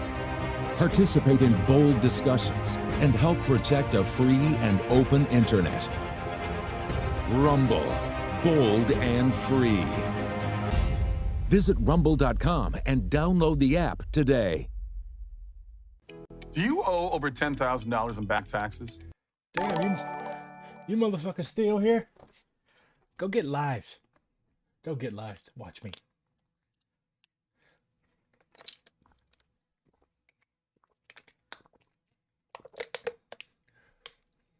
Can help protect.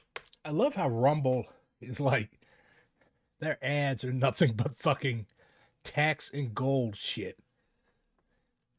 Like, I guess on Twitch, there's more diversity. You can join the Marines if you want to.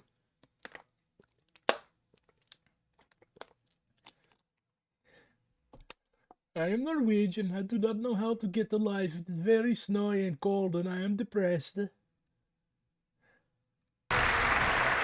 Welcome back to the final GOP presidential primary debate of 2023. We're going to talk about our college campuses, starting with you, Ambassador Haley. House Republicans yesterday hauled elite university presidents up to Capitol Hill to answer for the displays of anti-Semitism on college campuses. These leaders, including the president of Harvard, were asked whether calling for the genocide of the Jews It is the primary debate. would violate school policies against harassment and intimidation. Yeah, this is the primary debate for the Republican primary, because they've basically dictatorially said that Biden is going to be the nominee, and they've shut down the primaries because I guess they're afraid he's going to be primary. Every one of those college presidents would have been up in arms. This is just as bad. The idea that they would go and allow that kind of pro-Hamas protest or agree with the genocide of Jews and try and say that they needed context on that. In Norway, isn't it like dark all day for like all winter? There is no context to that. This is what we need to do to deal with it. First of all, we have got to get foreign money out of our universities. You've got Arab money, you've got Chinese money, you've got others. We need to go to every university and say, Yeah, let's just have Wall Street money and Republican money. you either take foreign money or you take American money, but the days of taking both are over. The second thing we This lady doesn't understand how colleges work. need to do, the second thing If you're offering money to a college, they're going to take it. It doesn't care if you're fucking Idi Amin. we need to do is Biden made a mistake not including anti-Zionism in the definition of anti-Semitism. If you don't think that Israel has a right to exist, that is anti-Semitic. We will change the definition so that every government, every school has to acknowledge the definition for what it is. I'm no expert on university funding, but a lot of endowments, basically like rich alumni giving money to the schools. Like my alma mater, St. Louis University, there was a rich guy named Chaffetz, and they named the stadium after him because he dumped a shitload of money into it. The third thing is we really do need to ban TikTok once and for all. And let me tell you why. Oh my God. For every 30 minutes that someone watches TikTok, every day, they become 17% more anti-Semitic, more pro-Hamas based on doing that. We now Where is she pulling this from? know that 50% TikTok makes you support Hamas.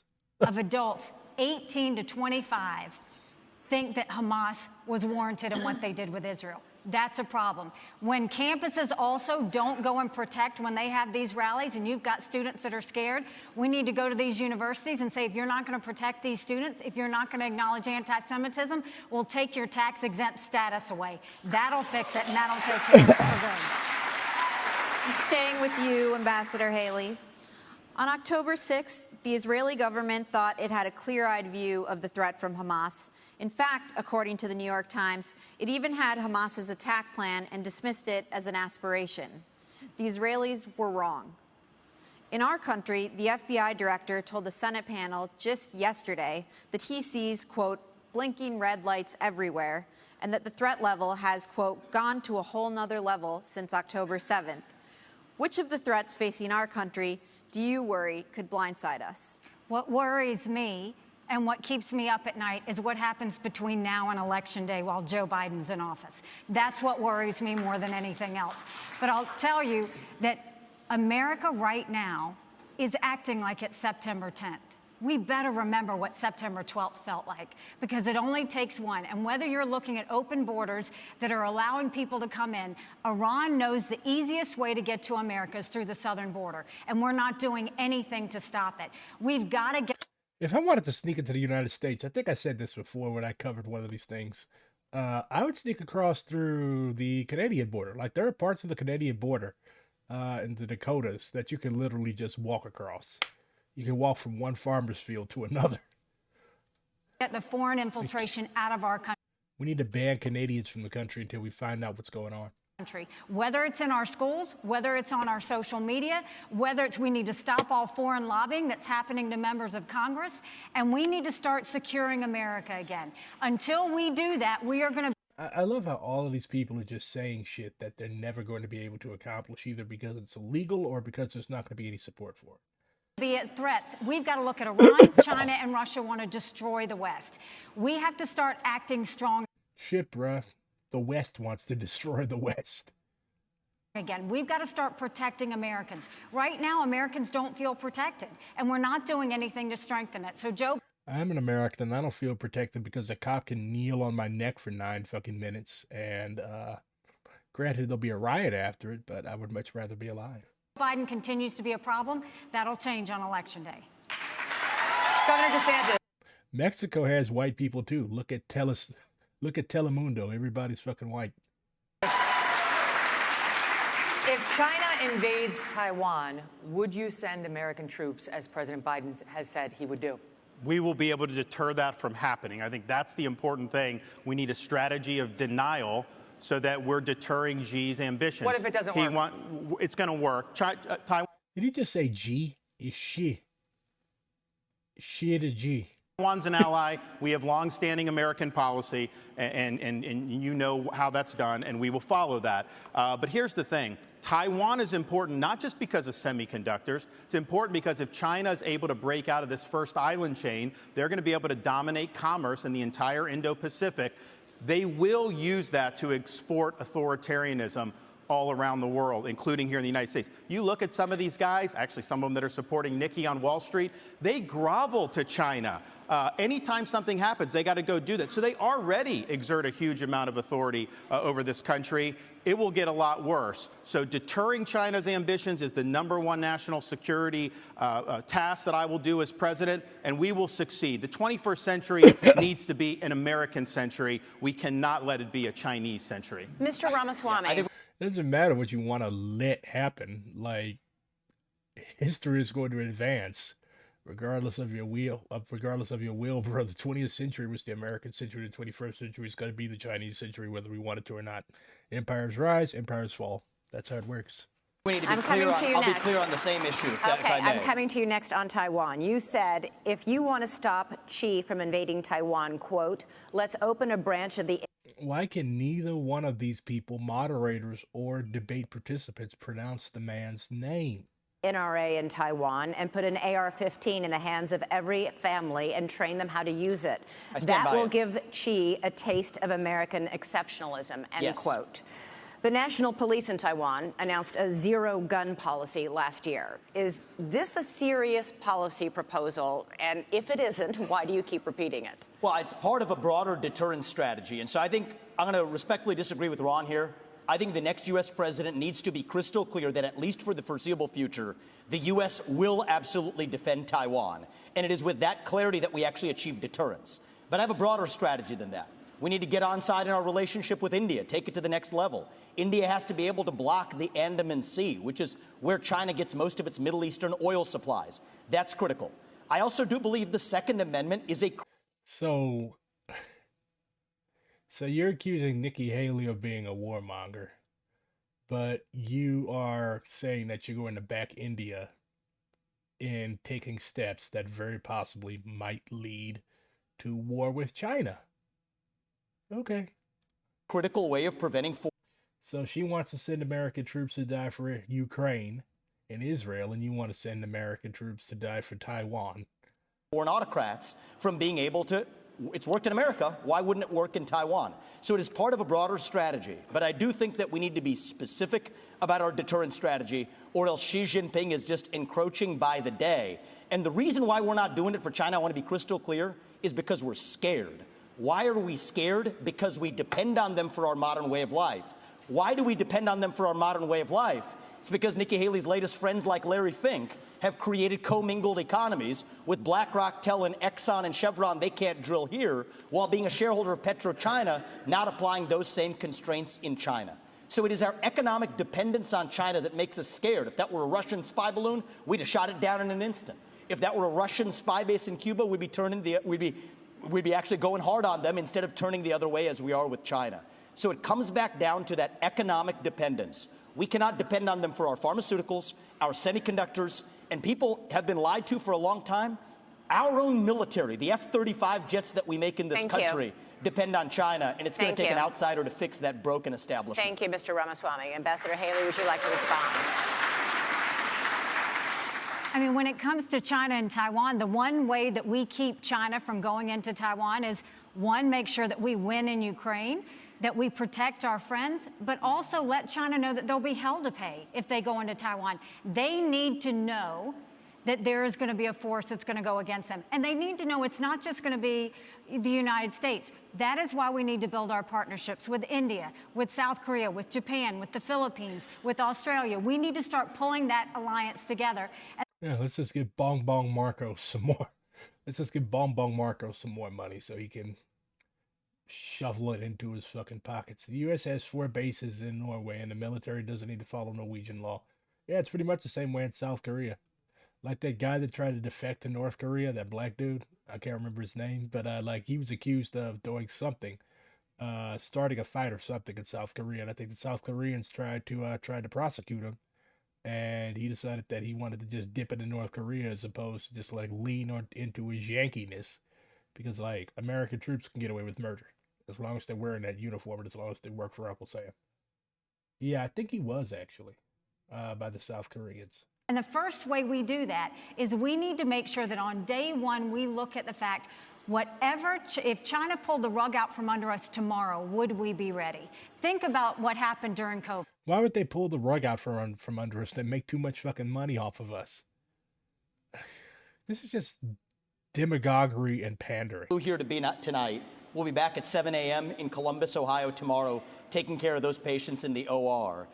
Columbus, lines of people who have actually not swallowed for years. And here's something that's awful that's happening in our healthcare system. They'll pay for anything like feeding tubes, doctors to be pill pushers, but for the procedures that can actually make these patients better, we have a broken healthcare system that doesn't pay for it. My wife, Apoorva, in many cases, does not get paid for those procedures. She does them anyway because it's the right thing to do. But that does not work system-wide. So here's the answer. We don't have a healthcare system in this country. We have a sick care system. We need to start having diverse insurance options in a competitive marketplace that cover actual health, preventative medicine, diet, exercise, lifestyle, and otherwise. And here's how we deliver that. end the antitrust exemptions for health insurance companies. That's where the competitive marketplace begins. That's crony capitalism, and that's the answer. Okay, through Operation Warp Speed. Did he just borrow a Bernie term, crony capitalism? Up to COVID vaccine. Wonder what Mr. Sanders thinks of that. In record time. What the fuck? Competitive marketplace begins. That's crony capitalism, and that's the answer. Okay, through Operation Warp Speed, the Trump administration and private industry developed a COVID vaccine in record time.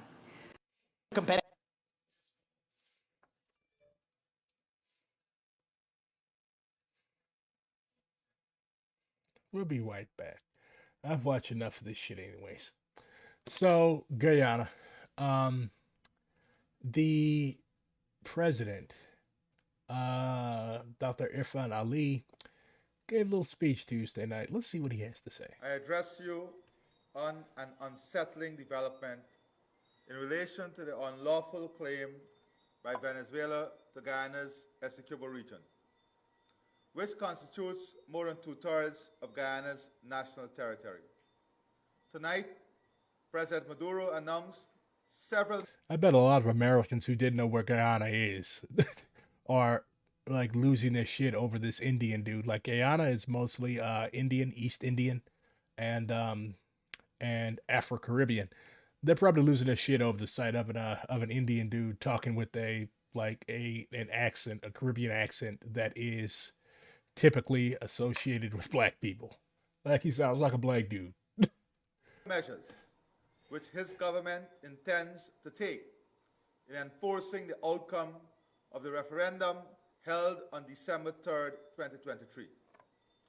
As I made clear from the date the referendum was first announced, this is a direct threat to Guyana's territorial integrity, sovereignty, and political independence, and in violation of fundamental principles of international law enshrined in the UN and OS charters. The measures announced are in blatant disregard of the order given by the International Court of Justice on December 1st, 2023.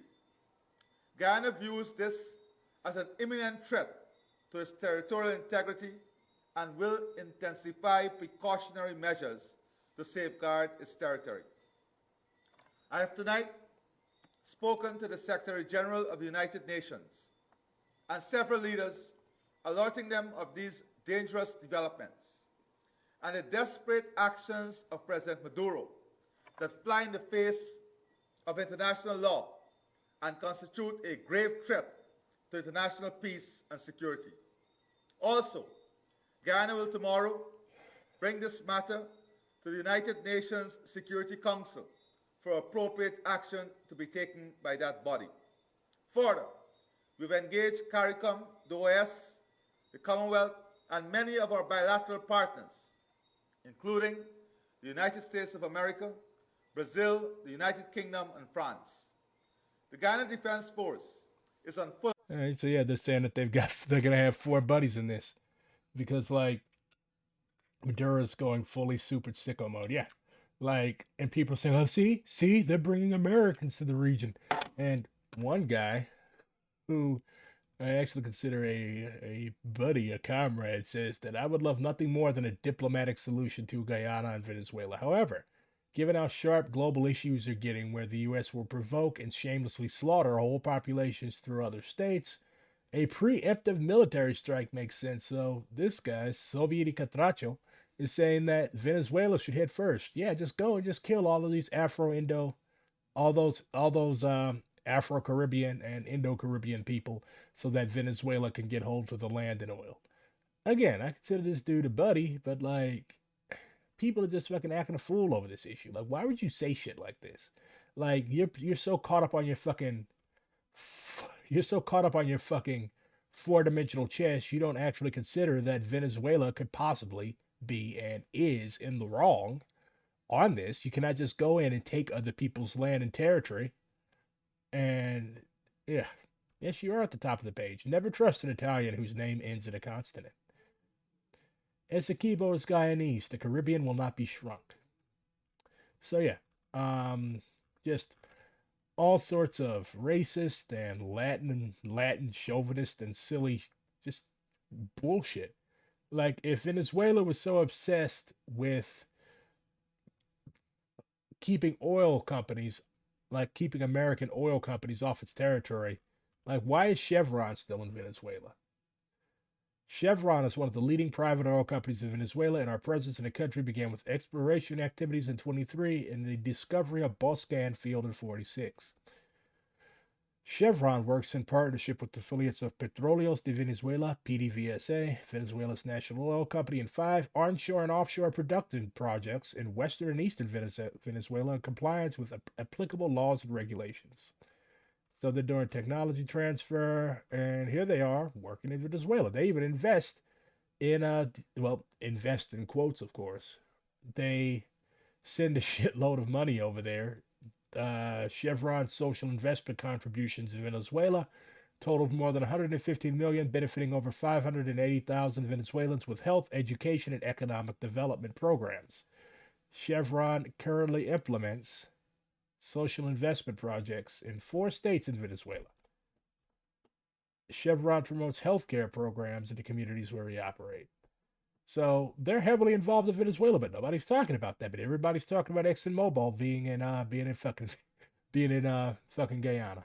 Like, be consistent. Be consistent. Just because somebody that you like is engaging in stupid shit, that doesn't mean it ceases to be stupid shit. Lord, and has engaged its military counterparts, including the U.S. Southern Command. By defying the court, Venezuela has rejected international law, the rule of law generally, fundamental justice and morality, and the preservation of international peace and security. They have literally declared themselves an outlaw nation. Nothing they do, however, will stop Guyana from proceeding with a case in the ICJ, or stop the ICJ from ultimately issuing its final judgment on the merits of the case. We will not allow. Also, Guyanese agriculture is mainly nationalized. Venezuela has an enormous private agricultural sector. Of course, as we know, nationalization doesn't necessarily mean socialism, but socialism necessarily means nationalization. Venezuela has made in 2022 all commercial operations of the state secret so that they can bypass the embargo in Chavez's constitution, so Maduro has privatized a large part of the public sector. That's some Saddam shit. Allow our territory to be violated, nor the development of our country to be stymied by this desperate threat. In addition to this statement, I wish to respond to 2 questions. One from Starbuck News, which states, and I will read the question, will the Guyana government report President Maduro's announcement this evening to the United Nations Security Council and International Court of Justice in light of the latter's order that there be no aggravation of the circumstances? In relation to this question, absolutely.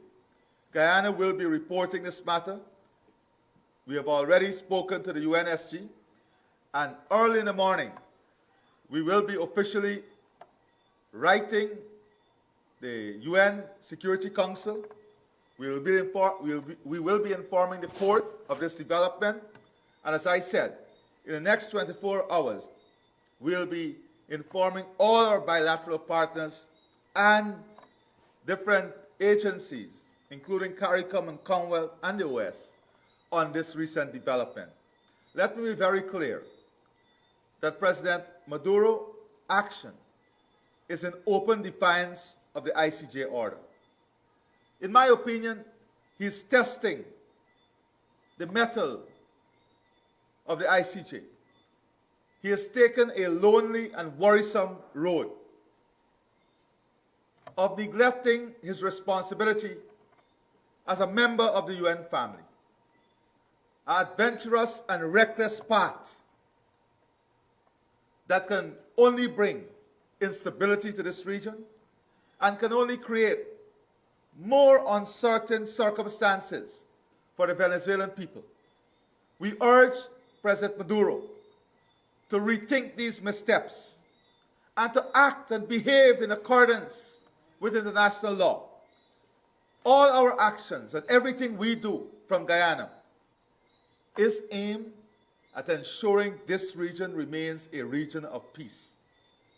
We want nothing. Our only ambition is for this region to remain a region of peace, a zone of peace, and for the territorial integrity and sovereignty of Guyana to be respected. We ask for nothing more or nothing less. So yes, this matter will be reported. We've already engaged. And the second question is from the Guyana Times. What is government's message to investors in light of Venezuela's position? Our message is very clear. Your investment is in a safe, democratic, stable country in which the rule of law prevails. You have nothing to worry about when you invest in a country that governs itself in accordance with the rule of law, that stands on the side of democracy, and that understands what true freedom is. So there is nothing to fear. Our international partners and international community are ready to support us. They have assured us of their support. And all we want is for these missteps to be corrected by President Maduro, and for Venezuela and the government of Venezuela to commit itself to peace and to act in a manner that is befitting of a member of the United Nations family. To my fellow Guyanese, we are here to ensure the safety of this country, the territorial integrity of this country, the sovereignty of this country, and to protect every citizen. Tonight, I wanted to bring every Guyanese together to advise you on the steps your government is taking in relation to the latest actions by Venezuela and these grave missteps by President Maduro. I thank you and God bless you. Okay, so yeah, very good speech. Guyana isn't backing down. It shouldn't back down because Venezuela is in the right here. Because, like I said before, like what a lot of these Twitter leftists do not understand is that you simply cannot go and take 2/3 of your neighbor's fucking territory. Like if I come to your house and I take over 2/3 of it and make you live in a little sliver of the basement, you'd be right to kick my ass. But apparently, because Venezuela is a Latin American country, and because Venezuela is a country that has been historically fucked with by the United States, it has the right to do whatever the fuck it wants. That is a no-no. You cannot do that. And I think a lot of this mindless support for Venezuela is because Guyana is an Anglo-American country, and Venezuela is a Latin American country. Like Spanish people are still white. The Spanish Empire was a horrible empire, and it should not be defended, nor should its territorial claims be respected, even if they are carried over by and ostensibly. Well, I don't even think it's ostensibly anymore. Venezuela is a thoroughly neoliberal state. It's just neoliberal um, in the hands of the Chinese and the hands of the Russians. But yeah. Uh, so, what's Maduro done today? Maduro orders the immediate exploitation of oil, gas, and mines in the Guyanan Essequibo. Maduro says that he would immediately proceed to grant operating licenses for the exploration and exploitation of oil, gas, and mines in the entire area of our Essequibo. He also ordered the creation of local subsidiaries of Venezuelan public companies, including oil giant PDVSA and mining conglomerate Corporación Venezolana de Guyana. So, it's interesting. So they're actually trying to officially declare it part of Venezuela through a law that is soon to be discussed by the National Assembly, which is controlled by Maduro's party. He announced Tuesday the creation of a new comprehensive defense operational zone, ZODI in Spanish, for the disputed strip, similar to the special military commands that conduct operations in different regions of the country. So yeah,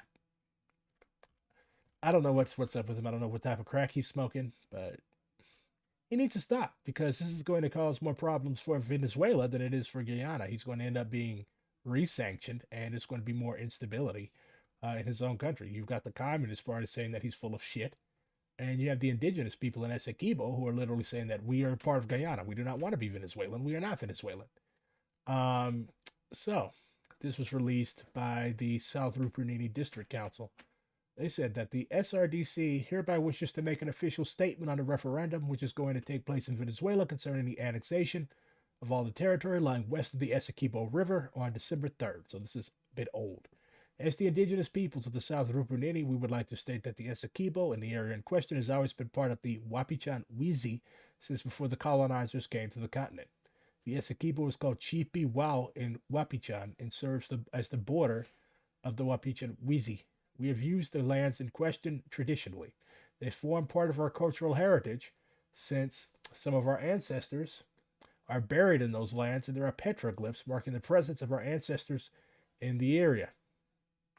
Although historically Venezuela has no connection with these lands, the motivation to annex these lands is fueled by the fact that these lands are rich in mineral resources. We are aware that there is currently a case before the ICJ, International Court of Justice, in which the arbitral award of October 3rd, 1899, was challenged by the Venezuelan government. The ICJ agreed in 2020 to hear the case and settle the dispute. A decision is yet to be made on the case, and by going ahead with the referendum, Venezuela is not only disregarding the arbitral award of 1899, but also blatantly disrespecting ongoing procedures before the International Court of Justice.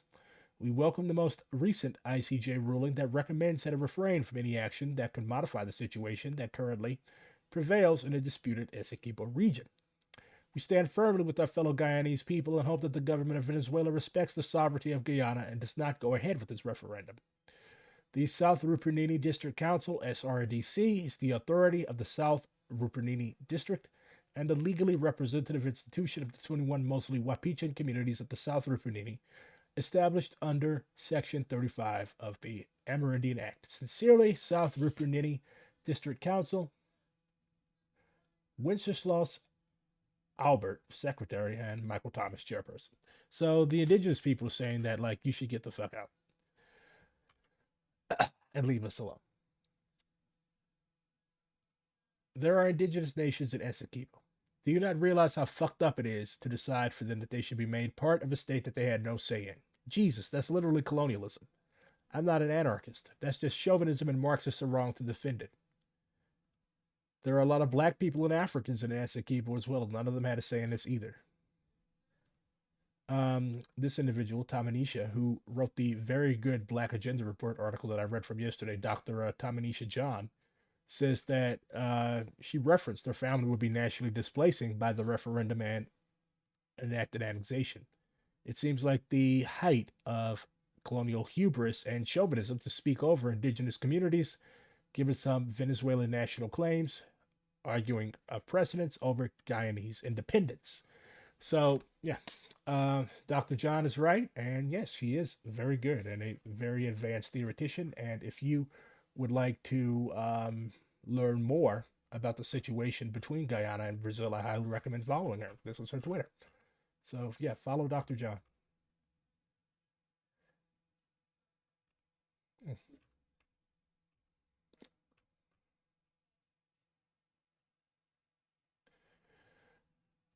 The fuck?